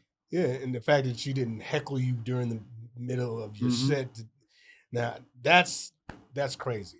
But when they come up to you and not have a conversation, they just want to express their displeasure with you, And No, I'm matching your energy. So if you come at me like, yo, let me tell you something, then you wouldn't get that far with me because I'm gonna match your energy. Mm-hmm. Have you had that happen? Yeah, like we said last week, where I had the group of women walk out when I was working on the domestic violence bit. Right. It was brand new. Where were you? The Ha-Ha. Okay. At this time, I was at the Ha-Ha working it out.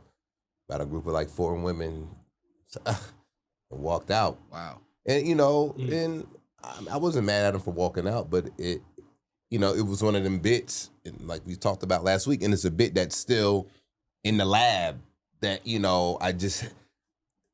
that I'm like, yo, I'm still trying to fine tune it. It's one, we got them bits that you like, yo, there's something there, but then you don't really go back to it. But then you like, all right, I need to go back and revisit this joke now because I feel like I can make it what it is. And but yeah, man, and I know it's a sensitive topic, but it's a difference between having a joke like that, like how the lady, what she said to you about the sexual assault, and even with my domestic violence bit. We're not saying the bit in a shock value type manner. Right. And that's what a lot of these comedians do. They want to use the shock value factor for the bit. And them just saying whatever is shocking, that's usually how the bit is. There's really no cleverness behind the joke. There's really nothing written behind it. The joke is the shock. Yeah. The joke is the shock. And for me, I was just like, nah, the joke is not the shock. It's the premise and what the joke is really going to be about. I just have to figure out the best way to deliver it. You know what I mean? And but I really feel like once I figure it out, it's going to be one of those jokes that's going to be a great bit. And we've all heard me practice it. We've been in San Diego and stuff, and I've done it, and it's got laughs, and it's gotten some. It was received. People like, I see where you're going. Yeah, I see where you're going with it. Yeah. Give you some grace. Get a good 5 out of it. And I'm like, okay, people see it, they get the potential, but it's one of them. That joke is like James Harden in the playoffs. You might shoot it might go in, it might not. You know what I mean? It's inconsistent. So I'm just like, all right, let me really. I feel like now where I'm at, I could really make it what it needs to be. And I'm gonna, like I was telling Chelsea, I'm gonna go back to it. And I might bring in a woman perspective or a woman comedian to even help write it, just to say, hey, what you think about this from a woman's point of view? As a woman, what are you hearing when you hear this? What are you hearing? And that's what I could have did with the same, like referencing the joke that the lady brought to my attention. Right. I could have went to a woman like, what are you hearing when I say this? She was like, I hear this. Okay. Well, let me fix it. Yeah. Sometimes those risky jokes, like what you're trying to do with it, but like you said, that shock value. Sometimes people hear it as an attack on them. Sometimes, whatever it is, you know. I mean, we touch souls with this craft, man. And sometimes when you don't do it just right. Not to say you have to be perfect, like you can't just please everybody, but sometimes you don't know what these people are going through. You don't know what these people are going through, and you say something that touches on. That's why it's the best job in the world. Yeah. Because you never know what the person sitting in seat 1 is going through, as opposed to seat 300, as opposed to seat 400. You never know what they're going through. Yeah. And you're trying to bring it all together. You're trying to put a through line, a stream of consciousness through all of them to make them get what you created in a fucking studio apartment when you was fucking 25 years old.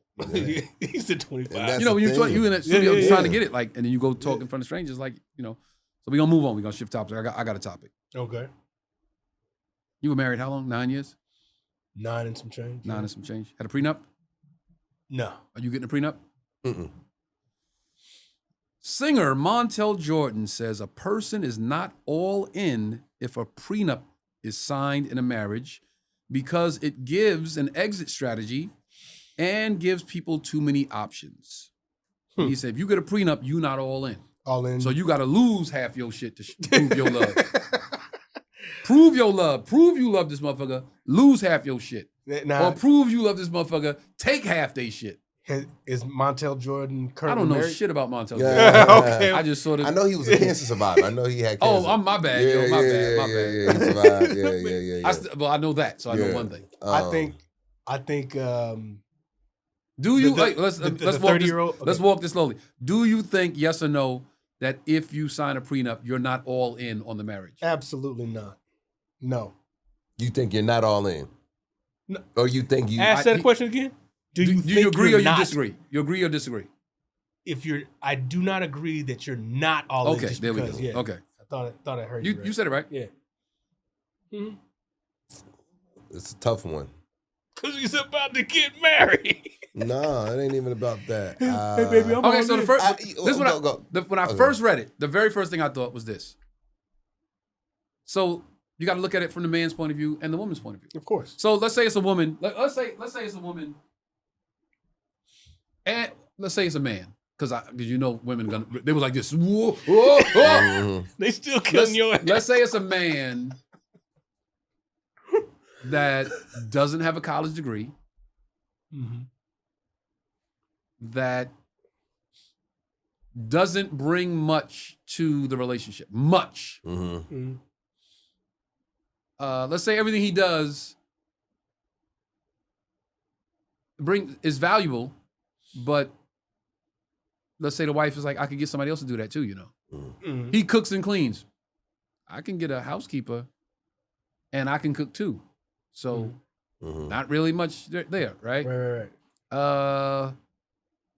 Not a lot from his side coming into this team, this union, right? So they get married with no prenup. Okay. They get divorced. That's a fucking win for him, right? If he does it right. Right? Yeah. No, not even if he does it right. If he has very little value, if he's bringing very little value to the relationship, and they get married and they get divorced, now he gets to leave with half. That's a win for him. So I think that the lesser party, I'm not gonna say man or woman, I think the lesser party wins if there's no prenup. All right, so here's the thing. Wait. I think the lesser party is at an advantage. You were incentivized. You incentivized to leave.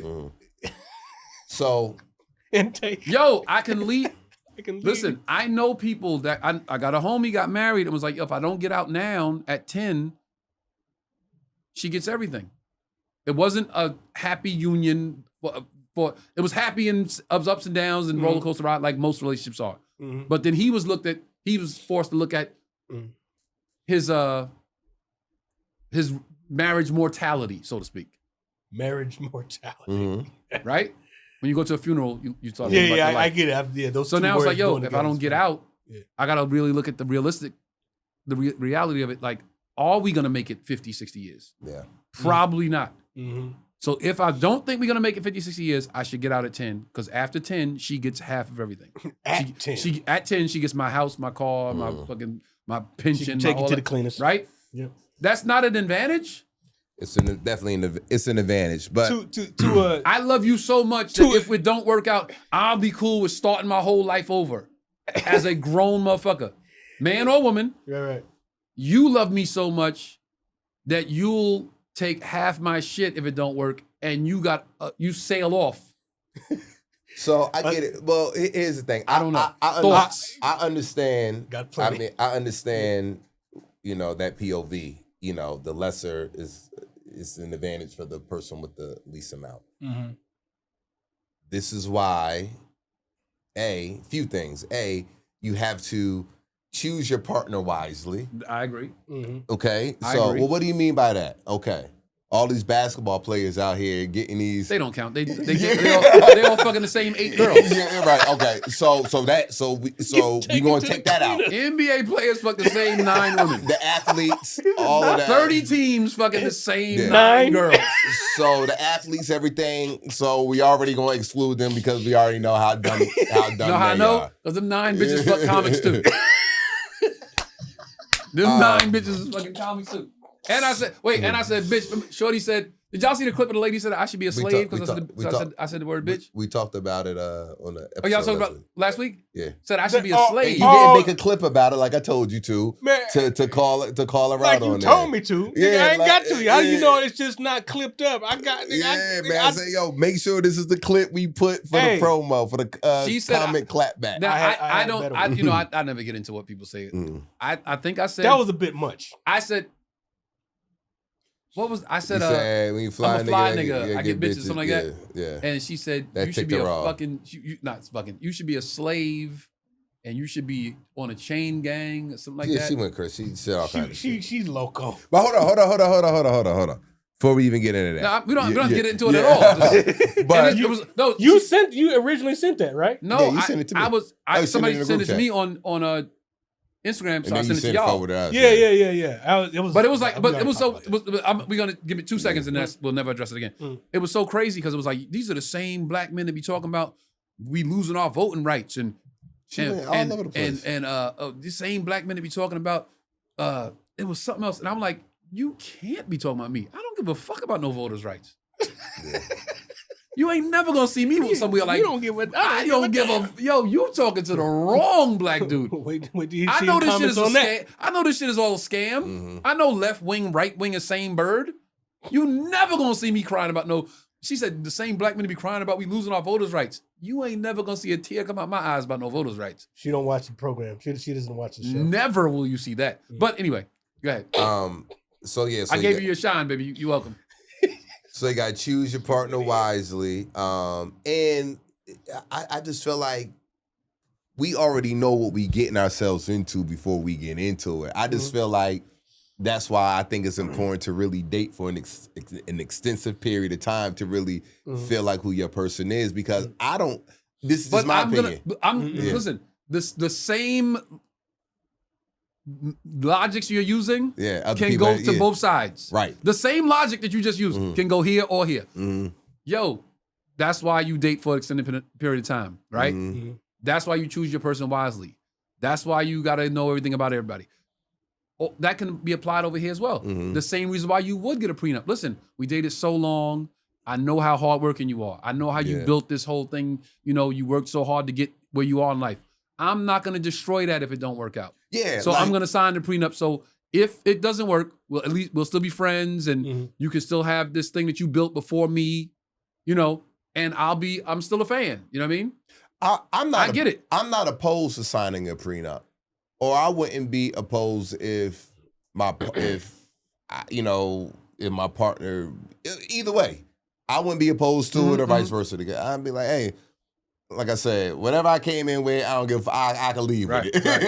That's just how I am. I'm not in it to get anything or whatever the case may be. And if, as long as my partner feels the same way, then I'm like, all right, well, there it is. But I do kind of feel like some people going into it, when you go into it that way, you kind of already saying it ain't going to work. Absolutely. No, I agree. I agree with what he's saying. Right there, I agree with certain aspects of it. Like, I do believe. Bro, we live in Los Angeles. Like, people are like, yo, he got how much? All right. That's the same way that women have babies with dudes they don't see a future with. Right. Yeah, check. You don't see a future with a person, or dudes. But you're going to have a baby. Dudes too. Dudes too. Dudes don't be having babies. Yo, you're going to have a baby with somebody you don't see a future with. That's way worse to me. Yeah, because you're bringing a whole new life into the world, and you're leveraging that for gain. That's way worse to me. That's way worse. I will say this. The prenup thing, first of all, you have to have money to even get a prenup. Okay, can we say that? Some assets. You gotta have some assets. Not even just assets. You need to have the cash to go get it drawn up legally, enter it in. It is a process. You can't just put on a piece of paper, hey, we both signed it and got it notarized. You can't do that. You can't do that shit. Cannot do that. The court reporter or the judge or the stenographer. Yeah, whoever. They'll be like, here's some, they said they had a thing. No, you have to do that properly, and you have to have money to do it. And second of all, like you said, or whoever said, the lesser person is incentivized to go, yeah, let's go ahead and get married. Yeah. We don't need no prenup. That's the mindset of a scammer. Nah. No. You could be in love, but you still. If you coming in with less, you are at an advantageous point. Wait a minute. Hold on a second. I said scammer because those people exist. I don't love him, or I don't love her. Yeah, no, we there's an aspect of it that is corrupt. Okay, but I truly believe there are people that go into it, no prenup, madly in love with each other. Then it doesn't work out, and that person's like, well, it's not real love. So that's why I feel like that's your attitude going into it. If it doesn't work, I said. So if it doesn't work, yeah, okay. So you're saying if a person gets divorced and they don't have a prenup, and they say, "I'll take some money," that wasn't love. When you say take money, what do you mean? Like Fox, they're getting divorced. You are entitled to some money. Like you just said, you gotta have cash. Okay. You are entitled to something, right? Okay. And you say, "I'll take it." Okay, is that not love? Okay. Not necessarily. And I say this is why I say you can do a prenup to protect you both. It's not about I have all this stuff and if we don't work out, I want to protect this from you. It's about making sure both sides are whole, and however we start out, you can put whatever you want to in a prenup. You can put whatever. It doesn't matter. But from a legal perspective, you're protecting both of you. If this union, if we're not going to make it 50 years or whatever, the state does not necessarily have precedence over our arrangement that we agreed upon. And you get attorneys and say, this is what it is, and you get it over. But hopefully you're not springing it on somebody at the last minute before you walk down the aisle. And if you do, hey, if you don't sign it, you don't sign it. But it's one of them things too, man, where if you really in love with each other and really want it to work, prenup or no prenup, you should talk about from that once you form this union, how are we going to now build together? So what kind of money, what are we going to do to generate whatever together now? Okay, you got your stuff that you've been having all before me. I got what I've been having before you. Bet. Like, all right, so look, let's do something together now. So then if some shit happens, now what me and you have established together as a whole, we can now figure that shit out. You dig what I'm saying? Yeah. I feel like, you should try to, come up with something like that. That's communication, and that's knowing if you have picked, both of you have picked picking the right person. You can have a conversation like that, because the reality is, if it doesn't work out, if you do truly love each other, it just didn't work out, I'm not trying to take out of spite, cause any type of hardship, or if you're the I don't know, if you're the, if you have more, if you have more than this person, then you try to make sure that they're not limping away. You try to send them a good send off. I'll just say it like that. I don't know, but it's like I don't know how to say it. I don't know how to say it. Look, we're not together anymore. We have to. There's a word I'm missing. It depends on how the relationship ended as well. We can't get into that. Yes. I'm saying if you hate that person, you don't want to see them do shit. Do we have to say it like that? They're gonna come after you. But you got to look at your person's or your partner's work ethic. Your work ethic, I think, and of course, this is not 100%, but I think the work ethic will determine whether or not how you should handle it. You know what I mean? Like, if y'all both working hard and both like, out here grinding and hustling, everything, whatever, I just feel like, whether you sign it or not, like I said, if that should be enough. If you know you want to be with somebody that got a good work ethic, and you got somebody that's a bum or lazy and not doing shit, then that's not the person for you. So you don't want to get involved in that. And you got to know their history, their dating history. That part too. Yeah. It's a lot you got to know. History, because marriage history, yeah. Hey, what happened with the last one? Yeah. And you just never know. It's so nuanced, man. But I'll say this: do your homework, and if you can, both of y'all go down to that courthouse and the family law center and just sit and It's watch. a gamble either way. No, but see, you need to know what you're getting into and what could happen. And I y'all never done this, I can tell, but I went down there and I've never seen. That's war. I've never seen dudes just slither out of there with nothing. And just whole team of AKAs, they all went to law school, whatever, just attacking this brother's dirty shirt, tie, trying to look presentable. Oh, it's sad. It's sad. Yeah, you don't want to be He didn't have a prenup. You don't want to be He didn't have an attorney. Oh, wow. Bunch of That's on him. It's on him. So what I'm saying is, do your homework and protect yourself, and have something in place that protects her, that the court will recognize and respect. But again, you got to have money to have a prenup. You can't just walk. You can't fill out no form, write it on a piece of paper, and think like, notarizing that. That ain't gonna do it. Personally speaking, for me, ain't no prenup. Ain't no. I mean, we just like, yo, if this shit don't work, well. At this point, I know I got at least 20 years in me, right? So by that time, I'm 65. She's 70. It's like we might as well just stick it out. Ride it out. We might as well ride it out. You ain't in your 20s and 30s, man. You in your 40s and 50s. Yeah, like you ain't trying to fuck it up like that. At this age where I'm like, you know what? I know we already got like damn near 7 years or 8 years. I know we could squeeze out a good 15 to 20 out.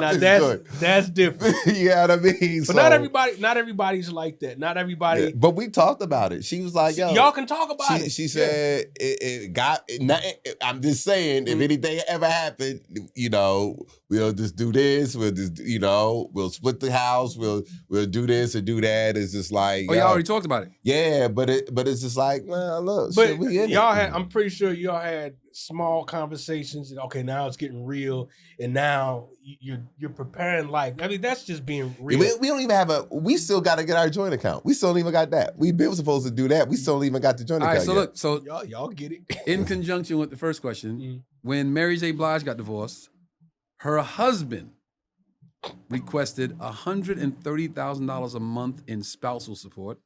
And here's what he said he needed it for. Now, this is social media. So I remember I read that, yeah. $1,000 for clothing, $3,200 for a personal trainer, $5,000 for child support, $5,000 for his parents, $7,000 in rent, $8,000 for private chef, $21,677 for charities, $71,000 for mortgages. This is social media. We don't know how true this is. So basically, he wants the same lifestyle that he had when he was married. And he was the one with less. Well, he was the one with less. No. And to me, that's a BAN. That's some bitch ass nigga. That's a BANS. That's it's like Halle Berry's husband, ex-husband. Yeah. Okay. Crazy though. Can we say? And I ain't gonna say all the way BANS, but I think you taking advantage a sense of the situation. There's a legally.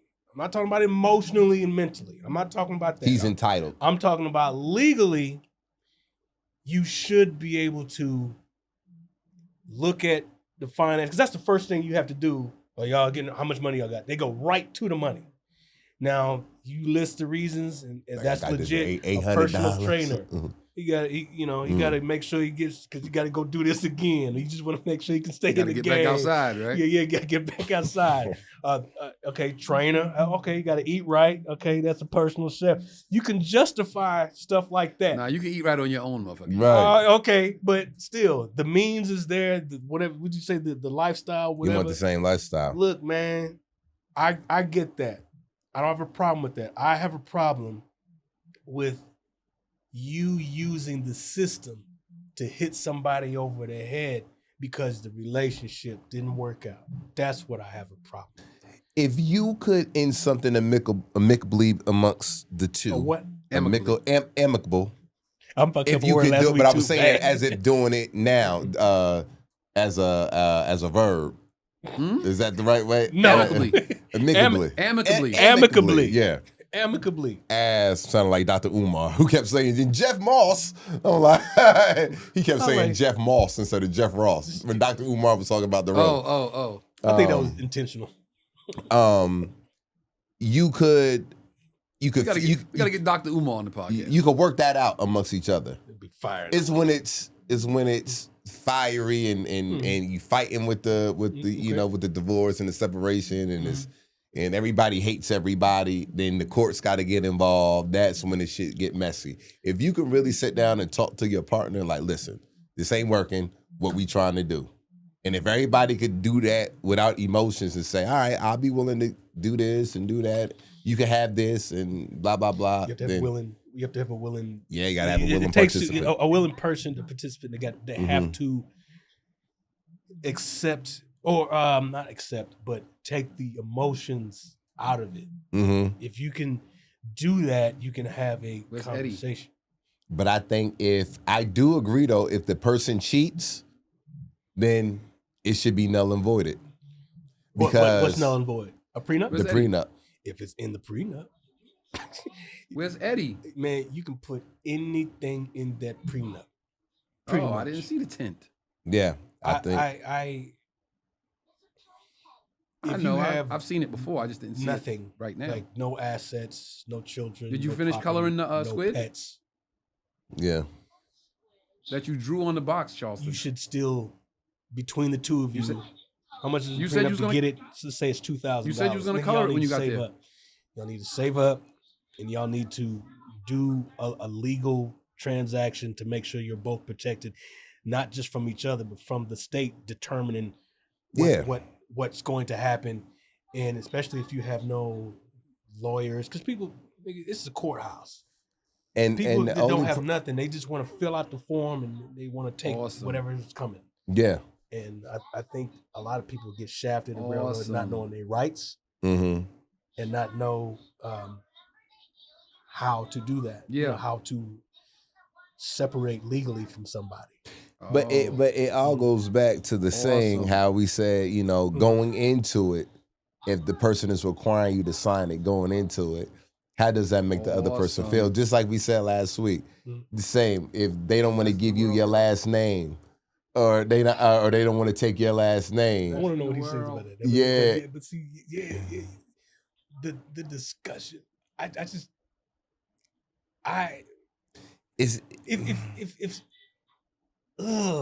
a tough one, man. It's both. It's if just you like spring it on somebody.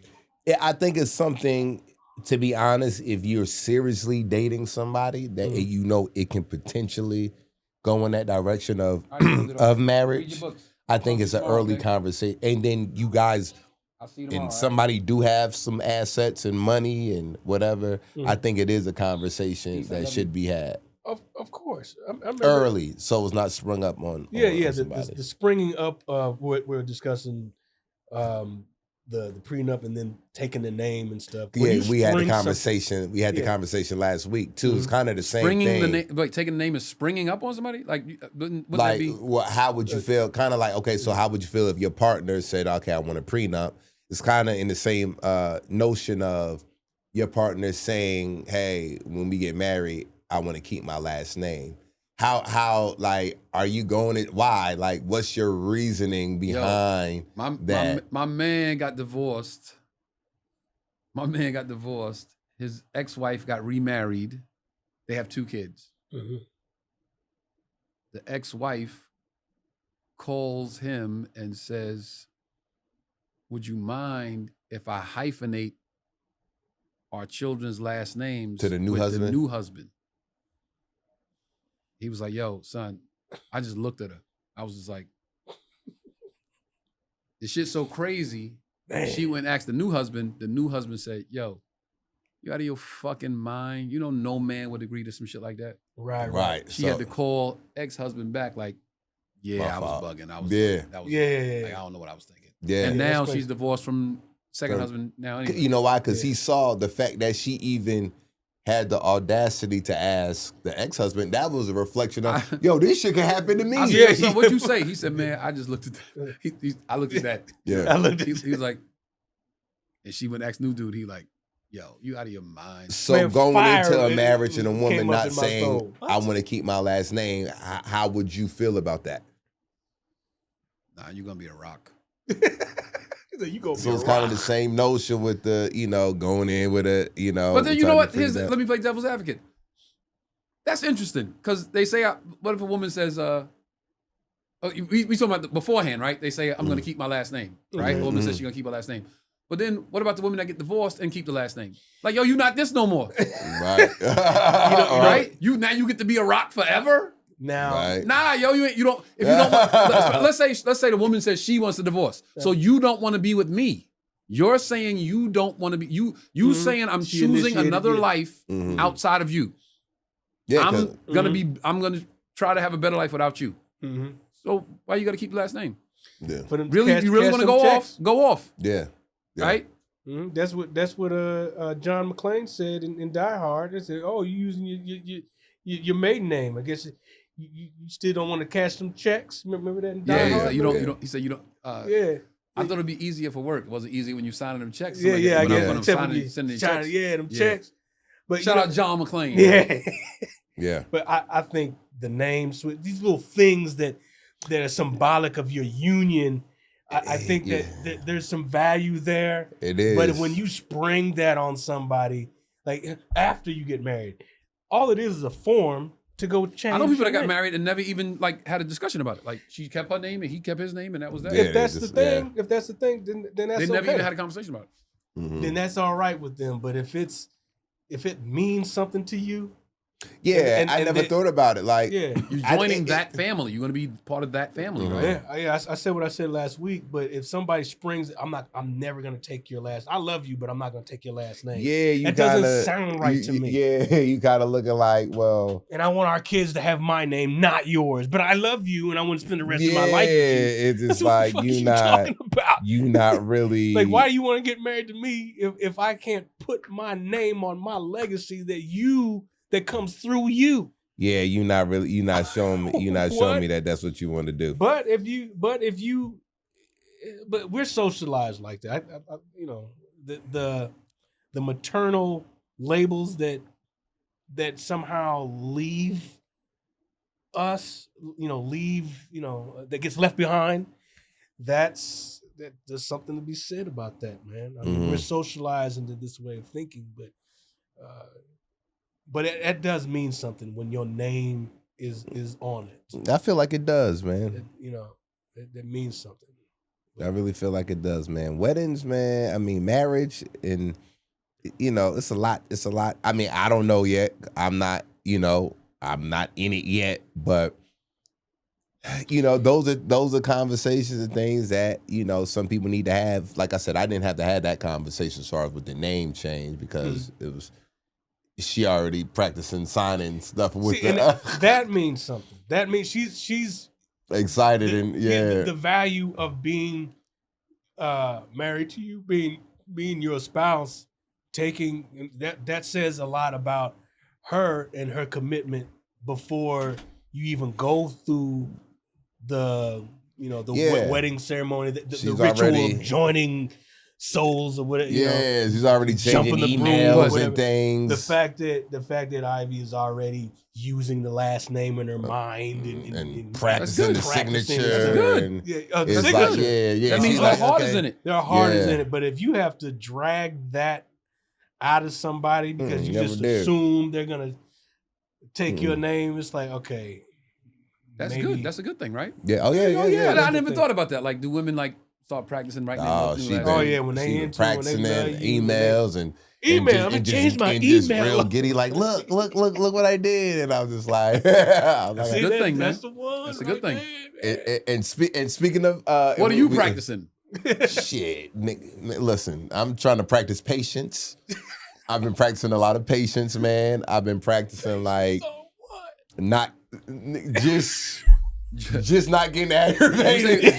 Jordan said, yo, Oh yeah, shout out to Jordan. young Jordan Rock got married Labor Day weekend. He said, yo, man, now I see why dudes cry at their weddings. I said, oh, really? Why? He said, they'd be so happy this shit over with. Bro. So Yeah, I gotta call Jordan because Jordan last got a time I real seen one, Jordan at the Yo, club, they be happy this shit over with, man. when I seen him at the Laugh Factory, we was briefly talking on a Yeah. few things, but I just want to just like call him and chop it up. But let me tell you this: there's two things. I don't know if I said it on the podcast earlier, but there's two things or two major events that happen in people's lives where you see people's true colors and who they really are. That's funerals and weddings, right? And everybody know, I've been vocal about the shit what I've been dealing. And what you say? Divorces might be a third. Yeah. And divorces? That might be a third. Well, that's all. Well, yeah, I count that under the. Okay, you're right.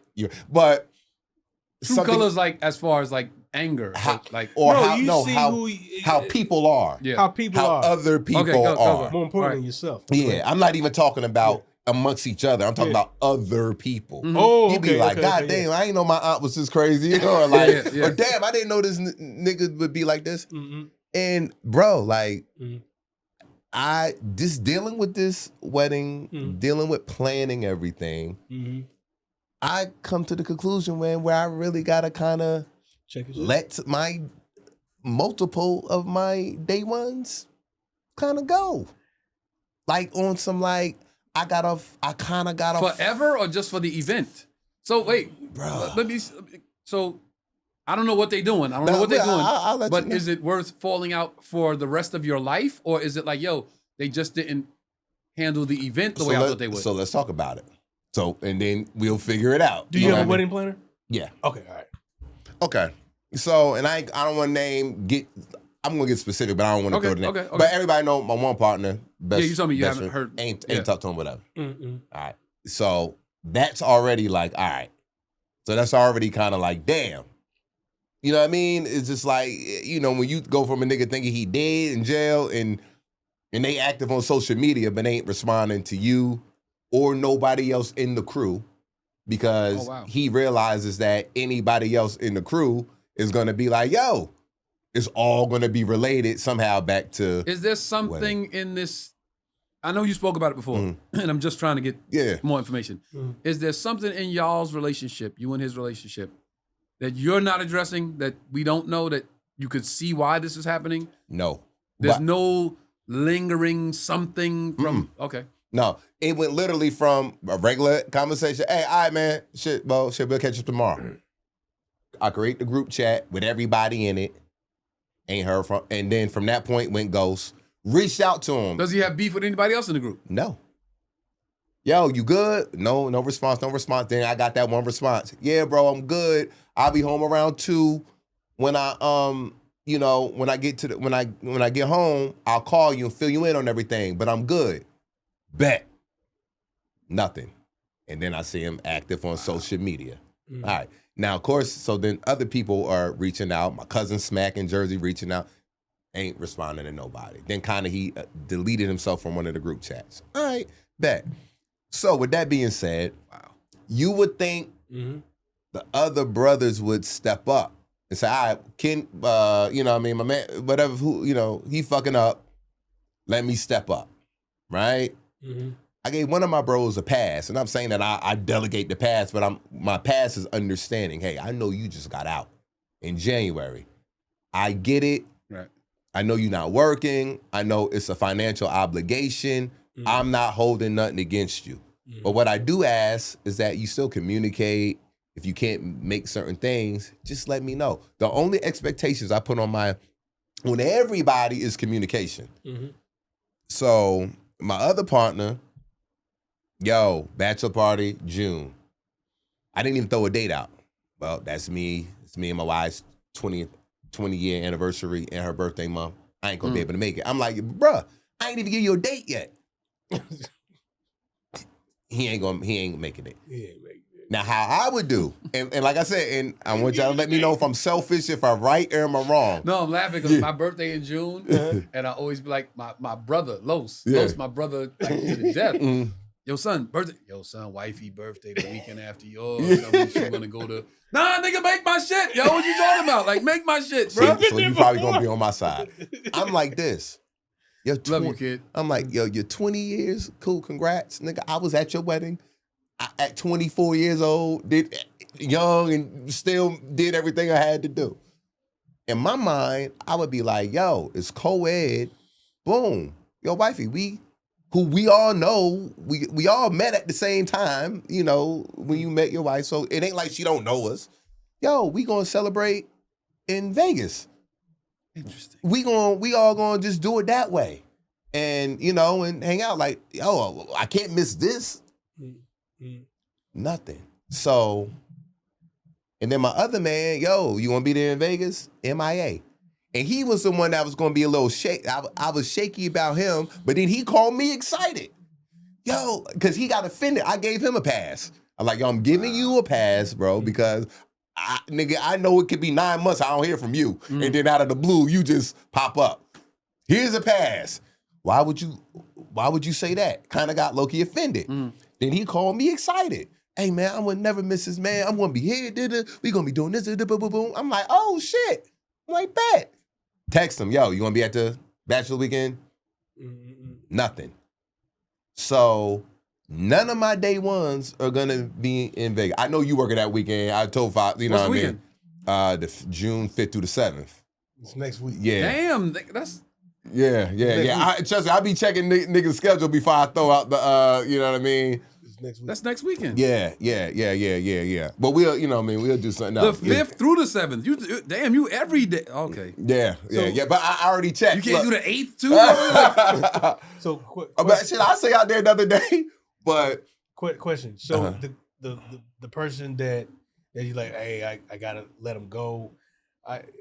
What about, hey, if you can make it come, like, how's your heart about that? So I'm telling, because there's other people that's part of the party, the wedding party that can't make it, but they are calling me. They're telling me, yo, man, bro, like, I know you changed the date. I was good that date, but when you changed it, you know, I already had obligations, whatever. I'm telling people, I'm not tripping necessarily off of them not being there. Part of me is, but I'm tripping off the fact that there's no communication. Right. There's nobody's being active in a group chat, like hype, or not even like, yo, I ain't gonna be able to make it, but yo, let me call Bryce and see what it is he need for me to do. Or let me just throw 100 or 200 in just to make sure, you know, you put it towards a table or whatever the case may be. It's none of that. Nobody's hype. Nobody's active. Nobody's just like, yo. And I'm like, if I just left it up to y'all niggas weird, being in my shit, I wouldn't have nobody. What do you, in your heart of hearts, what do you think the issue is? I think some of it is with some people, financial. Okay. Right? And they just don't want to say it? And they may not just want to say it. Okay. That's what my best friend who just disappeared, I kind of know. I'm going to say it's that. But I'm like, but I gave y'all 1.5 years notice for all of this shit because I know. I'm like, yo, start putting $100 a month away, whatever. Why you telling us so early? I said, because I know. The other one don't want to put nobody, don't think outside of the box of he feel like because we've been friends for so long, he don't got to water the friendship no more. He ain't saying it, but his actions show that. Because I've had this conversation with him multiple times over the last 15, 20 years. Like, yo, bro, nobody's saying to put us over your family, but we all are family. That's how I operate. I don't separate it. You dig what I'm saying? Yeah, right, I said that on Killing It podcast. Yeah, ain't no separation. It's like, oh, we all family, man. So be like, hey, I know we normally take 3 vacations this year. We only could do 2 because I gotta do Trey shit. That's the kind of dude that I am. And I'm kind of at this point in time of my life, I'm like, if niggas ain't operating on that same kind of energy that I'm operating on at this point of my life, what am I supposed to do at this point? Especially for this. Because when I'm saying, well, you being kind of selfish, you trying to make it about you. Nigga, it is about me. Shit, it is about It is about me. You act like you the one This getting ain't married. No guys trip. Trey a groomzilla. Yeah. I'm like, nigga, it is about me. You know what I'm saying? Like, the only time, like, nigga, yeah, like, Is there? Yeah, This ain't no golf trip I'm planning. Like, and I'm like, Yeah, no, I want to stay here. yeah. Nah. So, question. So, out of all your day ones, those are as many as you can in the wedding. Are all of them in there? All the day ones, or a couple that you just know? Yo, the one I ain't talked to, whatever, he ain't. Okay, It's but a wrap. He out. but in general, He you're doing it big. You got your day ones. Mhm. Out of all those day ones, who's the guy that's kind of like the ringleader? Who is that? Dog, I really don't got like a main one that's Yeah. like, Okay, Bryce somebody was that- in charge of the bachelor party, and Bryce was like, nigga, what's going on with your people? Like, I'm trying to send messages, ain't nobody respond. Like, what's Okay. happening? I'm like, so he was frustrated. So hopefully it's one big prank. Let you just freaking let you freaking these niggas and everybody show up and you let and break your ass. But if it ain't, how would you handle it? And how would you feel? Okay, look, you know what's crazy? I would just say if you can make it, and then okay. I don't know if this is right. I don't know if this is right. Mm. But my friendships, my real friendships, my Keith and Carlos, my brothers that my mother didn't birth. Yeah. Gerard, Keith, Carlos, Trey. The twins. Our friendship is like, to me, I feel like our friendship is so strong, nothing can ruin it. That's how I felt. I feel like, the running joke with our friendship is I'm always like I'll tell Los, like, man, you know I love you, nigga. Like, I ain't sweating no money or whatever. Like, he'll say he didn't have money for something. Yeah, bro, I ain't sweating no money, you know what I'm saying? You know how much money I lost fucking with Keith? Like, I always throw it on Keith. Right. Keith is always the butt of the joke. Right. Keith always butt of the joke. Twin will be like, yo, son, I didn't come because, you know, I ain't had in the way. I'm like, nigga, you could have hit me. I would have sent you something to grab an outfit. Like, I ain't sweating no fucking money. You know how much money I fucking lost fucking with Keith? Yeah, right. He was like, yo, what the fuck? And we just bust out laughing. Yeah. You know, Sherrod will be like, yo, I couldn't make it. I had to work. And it might be something important to me. But I'm like, yo, I know, like, we got that. Yo, we came from nothing. So I understand, like, we got that work ethic that's like, yo, it just supersedes everything. Ruben Paul, my brother from another mother. I didn't go to Ruben's wedding. I didn't go to Ruben's wedding because I had a gig in fucking Toledo. Nigga, some shit that didn't matter, but it was like, it wasn't Miami or it was Toledo. I could have been like, yo, we gotta change that shit. Yeah. And Rube was like, I got it, nigga, get your money. Yeah. In hindsight, I look back on it like, yo, what the fuck was you thinking, nigga? You could have just canceled that shit. Yeah. You know what I'm saying? For Toledo? No disrespect to Toledo. I love y'all. Y'all buy all the merch, y'all sell out all the shows. Done lost your But airport. I'm like, yo, I wasn't thinking of bigger picture. I wasn't thinking at the time, yo, this is a monumental stepping stone in this man's life that he's gonna remember for the rest of his life. And now when he flashbacks to it and thinks about it, yo, Tone not in that picture. In that picture. Right? My mom's 80th. You was there. Yeah. Sherrod wasn't there. Right. Hey, man, you know, niggas get busy. You know, I didn't sweat it because our friendship is so Strong. rock solid. Yeah. Did I want him there? Absolutely. Would I have been over the moon to see that motherfucker walk through it? My moms would have burst out crying, all that. Yeah. But I'm like, our friendship's so strong. Yo, bruh, it happened. I'm sure in hindsight, he's gonna wake up one day and go, yo, how did I not go to Ma's 80th birthday party? Yeah. Like, I flew, remember I was in New Brunswick at the Stress Factory when Andy got married.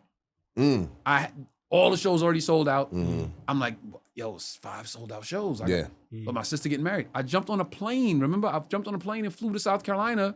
Well, who was with me? You? I wasn't. Yo, I jumped on a plane. I was in New Brunswick. Andy was getting married that Saturday. Both shows Friday sold out. Both shows Saturday sold out. Sunday show sold out, and Thursday show sold out. Yo, I gotta get this money. You know what I'm saying? I have a baby too now. But I jumped on a plane. I woke up early Saturday morning, jetted to the airport, jumped on the first flight to South Carolina, taxi to the house, knocked on the door. Andy's in the dressing room with all my cousins and her girlfriends. Yeah. Knock on the door. They come in. I knock again. She's like, come in. I knock again. She's like, oh, it's open. It opens the door. Sees me. Everybody. Oh my God, yo. Yeah. My aunts, uncles, everybody like, yo, that was some real big brother shit you just did. Yeah. I'm like, listen. I can't stay. I got to get back to Jersey. The shows are sold out. Andy Rock, I love you so much. You are the world. Have the best day ever. If you need anything, you send a text. I'll send the money, whatever. Ma, call me. Y'all call me. I hang out for a couple of hours. Yeah. Yo, I take a walk with her. Like, yo, I love you, man. This is big. Like dad's here. Dad's with you. Dad's gonna be watching you. You know what I'm saying? Like, have our little moment. Yeah. And I used to always say when she was a kid, I would always go, who loved the baby? When she's a baby, who loved the baby? She would always say, you. Who loved the baby? You. Who loved the baby? You. Like, that was our thing. Yeah. So I'm leaving, the taxi pulls up, and I go, for one last time before you a married woman, who loved the baby? She's like, you. My mother crying, my aunt's crying. I jump in the taxi, back to the airport, back to Jersey, land, straight to the fucking club, got my clothes in the green room, changed, yo, let's do a show. Yeah. You know what I'm saying? Yeah. Because I would have looked back on it like, I didn't go to the wedding, but I still would have looked back on it like, yo, you didn't do nothing, bro. You didn't. Yeah. You know what I'm saying? Yeah. You saw an opportunity. Yeah, I was like, I could do something. You know what I mean? So I just feel like our friendships with my guys are so strong. Like, it supersedes everything. We was broke little kids together. We had nothing together. Now, Keith got a great job at Amtrak. Los got a great job at Amtrak. They getting money. They got their pension. They got their wives, their kids. They straight, tone straight. Trey is an electrician. That motherfucker be working. Yo, today I'm working at the Garden. I'm fixing the lights at the Garden. Yeah. I'm fixing the big Jumbotron at the Garden. Yeah. The dude I grew up with down the block, 4 or 5 houses down, is taking pictures like, yo, on the Jumbotron, fixing shit. Yo, my man doing great. Sherrod doing great. You know, like we I'm not gonna say we made it, but we making it. You know what I'm saying?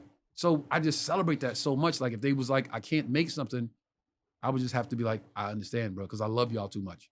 So, okay. So do you think it should be more communication? Absolutely. Yeah. Definitely. And I think that's part of what's because like I said, it's not a matter of not making it. It's a matter of why y'all not telling me It's nothing? the disconnect. Why y'all going you ghost? limbo. Why? It's just weird because I pictured it differently, or how I celebrated. Like when one got married, I'm all like, "Yo, what we going to do? What we doing?"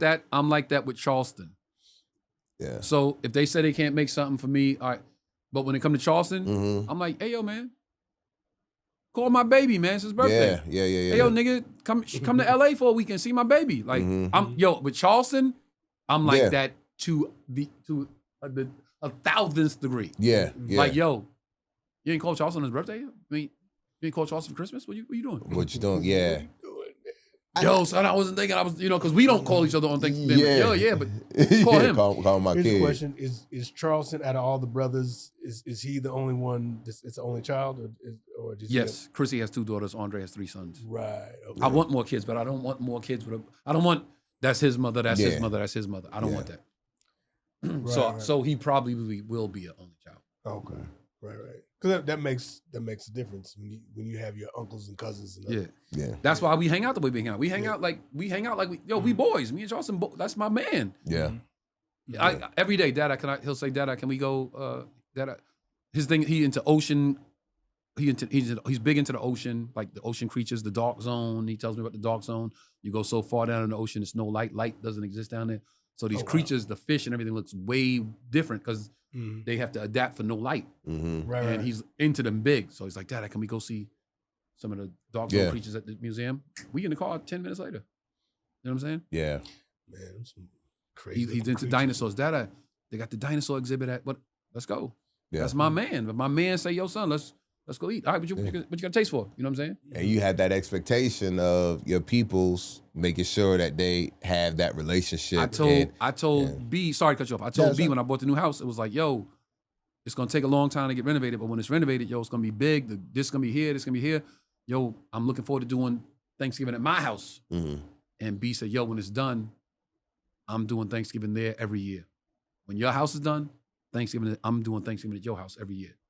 Where's you at now? Where you living at now? Atlanta. B live in Atlanta, but I'm just saying, I'm like, yo, bro, come see my baby, because I'm on B the most about Charleston, because B is the reason. Like, B's the reason why I wanted to have a Taurus. B's like, I want a Taurus like B. I want him to be dependable like B and trustworthy like B. And and then Charles ended up a Taurus. I'm like so excited. I'm like, yo, man, I want him to have your qualities. So I'm like, yo, this is you. I'll be like, yo, you look just like B when he get dressed. You look like Brian.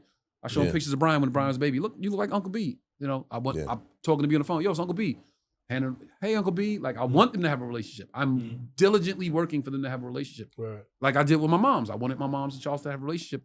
Worked hard at it. They are best of friends now. Yeah, You know? yeah. So I'm like that with Charleston. Yeah.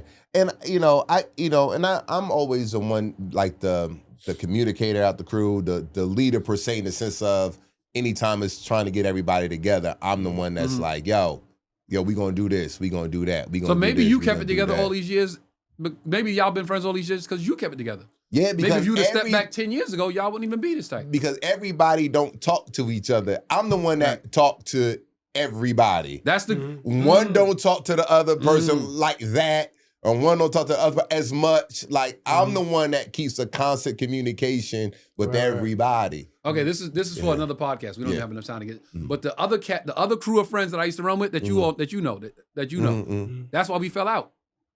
Because this one don't talk to that one. This one don't fuck with that one. This one. But when I come around, they would all be like, when I come home, I'd be like, yo, Tone's home. Everybody would come out. Yeah. And we'd be hanging out, and yo, son, you know I don't talk to that nigga. Like, oh, I didn't know that. Yo, son, you don't fuck with him. Yo, I didn't know that. Like, hold up. Yo, why y'all got me out then if everybody's like this? But see, everybody cool. Everybody's so cool, but they just don't. No, they was my dude was cordial. They was cordial. Nah, everybody they so cool. They just don't really water the. They don't. I'm just the one that got the time. They don't pour into the relationship. Yeah, this is like, yo, everybody good. Yo, you good. Yo, you straight. Whatever. That's just me. But I don't know. And I just didn't want to. Like I said, that's why I wanted to bring it to y'all attention and say, well, you know what, Trey, don't carry it that way. Yeah, but I feel some kind of way because I feel like I pour so much into everybody. Yeah, but at the end of the day, listen. At the end of the day, don't let nothing ruin your day. Yeah. I'm not gonna let that happen. Don't be at the like, man, sad. My dudes ain't hit, bro. Yeah. Tunnel vision. This is the thing you focused on. Yeah. And then extend. Leave the. Don't close the door on. I know it's that serious. It is very serious, but don't close the door. You just something's going on said. It sounds like something's there that they don't want to reveal. Hey, this is here. If you can make it, I'd love to see you. And then then move forward. Even if they don't make it, like, yo, listen, man, y'all missed an incredible wedding. Yeah. We go go too far back for me to not fuck with y'all, but it's gonna change things. Yeah. But Yeah. Here's a picture. Yeah. Let them all hit, yo, man, y'all look nice, man. Congrats. Appreciate you, bro. Yeah. Like, of course things have changed forever. Yeah, that's what it I got friends. I said this before. I told you this before. I got a homie. This is in my youth. In my youth, I would get into a lot of fights. Right? And I'm not saying no names, but one friend, he takes off running. And then I got to fight two dudes. Or it's three of us, one takes off running. I'm like, okay, yo, hold me down. Like, you know what I'm saying? And then when we get back together, it's like, hey, yo, man, I don't fault you for that. That's just not who you are. Right. You know what I'm saying? Not to say I'm the toughest gangsters dude, but I will defend myself if need be. Yeah. And he's just not like that. So now I know some shit get thick. Yo, hey, yo, bro, I'm going to try to calm this down because I know you about to do the 40-yard dash. Right. So let me try to like, hey, yo, fam, listen, man, I ain't mean no disrespect by that. If you took it the wrong way, boom, boom, boom. Because I know he ain't going to help me. That's just who he is. That's who he is. I don't love you any less. Also, I have a friend, y'all know the motherfucker. If it comes to money, that motherfucker will take the money and run. I will be like, yo, where's that? I just put, yo, son, where's so-and-so? He took off. A month later, 6 months later, he might say, hey, yo, I needed that. I took that. I don't love you no less. But I know when it come to money, you not to do the fuck with. You take the money friend? I got the shady friend when it come to chicks. You got the shady friend. Yo, chicks is around. He act a little different. He talk a little different. He talk a little greasy. Yo, fam, that's the number one rule. You never show out in front of the chicks to make yourself look better and make somebody else look worse. Dirty Mac and so I know when chicks come around, yo, he ain't the one to be. Yeah, I don't love you no less. Right. You know what I'm saying? And these ain't none of the dudes these ain't none of my core. Yeah. Right. But you just go. That's who they are, man. You know. You know how they are. Yeah. I got you. Yeah, it hurts me though. I ain't gonna even. Oh, front. absolutely. Yeah. Absolutely. It hurts. Yeah. I'm just like, damn, yo, y'all the niggas I big up the most. I'm always talking about 80 proof. I'm always talking about the history of y'all and Came y'all. in some of the shows. I met a lot of shows. You met in Applebee's and Huntsville and all that. Oh yeah. Back cool. And it's just like, yo, y'all supposed to be the ones that's like, yo, we call. got you, fam. Yeah. I'm like, at least be active in a group chat, nigga. At least just be like, Hey man, you know, just show some kind of interest. Such and such left the group chat. But I don't know, man. And I ain't want to see him, but that shit fucking with me. It's fucking with me. Yeah, I can totally understand that. Yeah. I can totally understand that. Yeah, man. So, but you know, we'll keep. Don't let it ruin your day, man. Nah. Don't let it ruin your day. I most definitely won't. Most definitely won't. Well, I got 8 pages for tomorrow. Knock it You got an out. audition? For what?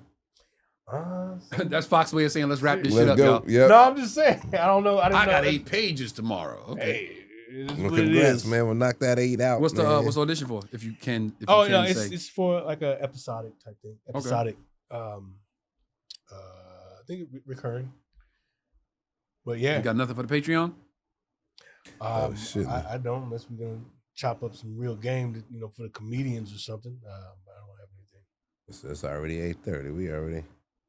All right, we don't need to do the Patreon this time. Patreon next week. Patreon next week, I will tell you an interesting story.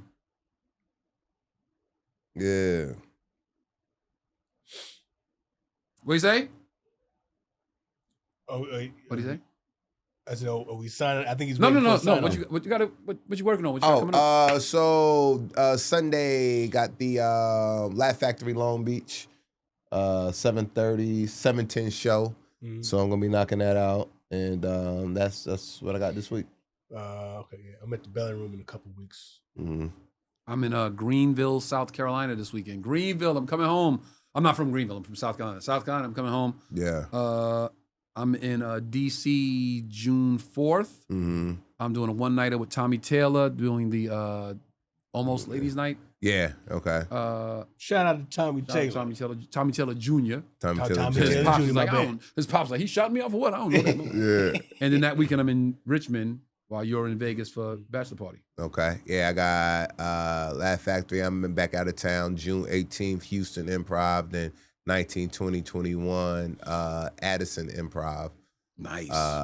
So I'm gonna be doing a little Texas run for that time. And man, just staying active on the stage, just keeping the material. I'm really just working on this on what I want to do when I shoot what I want to shoot next year, man. All right, like if my vision comes to light, which it should, When my vision comes to life.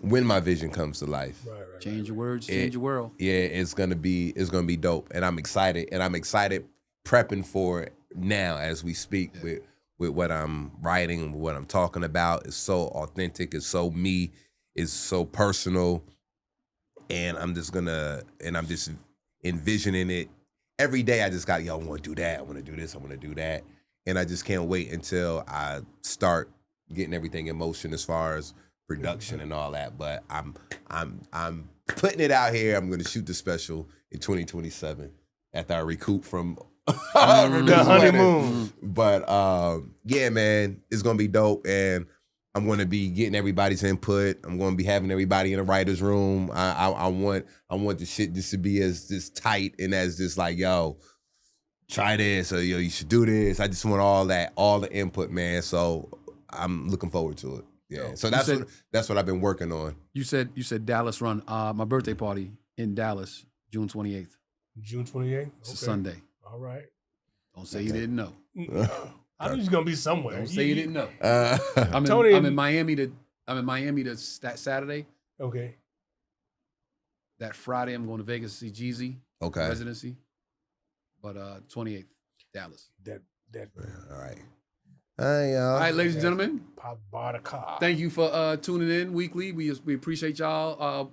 Fox ain't tell us what the numbers were in a minute, so I'm assuming we gaining followers and we higher than last time I looked, it's we're at 8. I mean, we gotta really 8,000?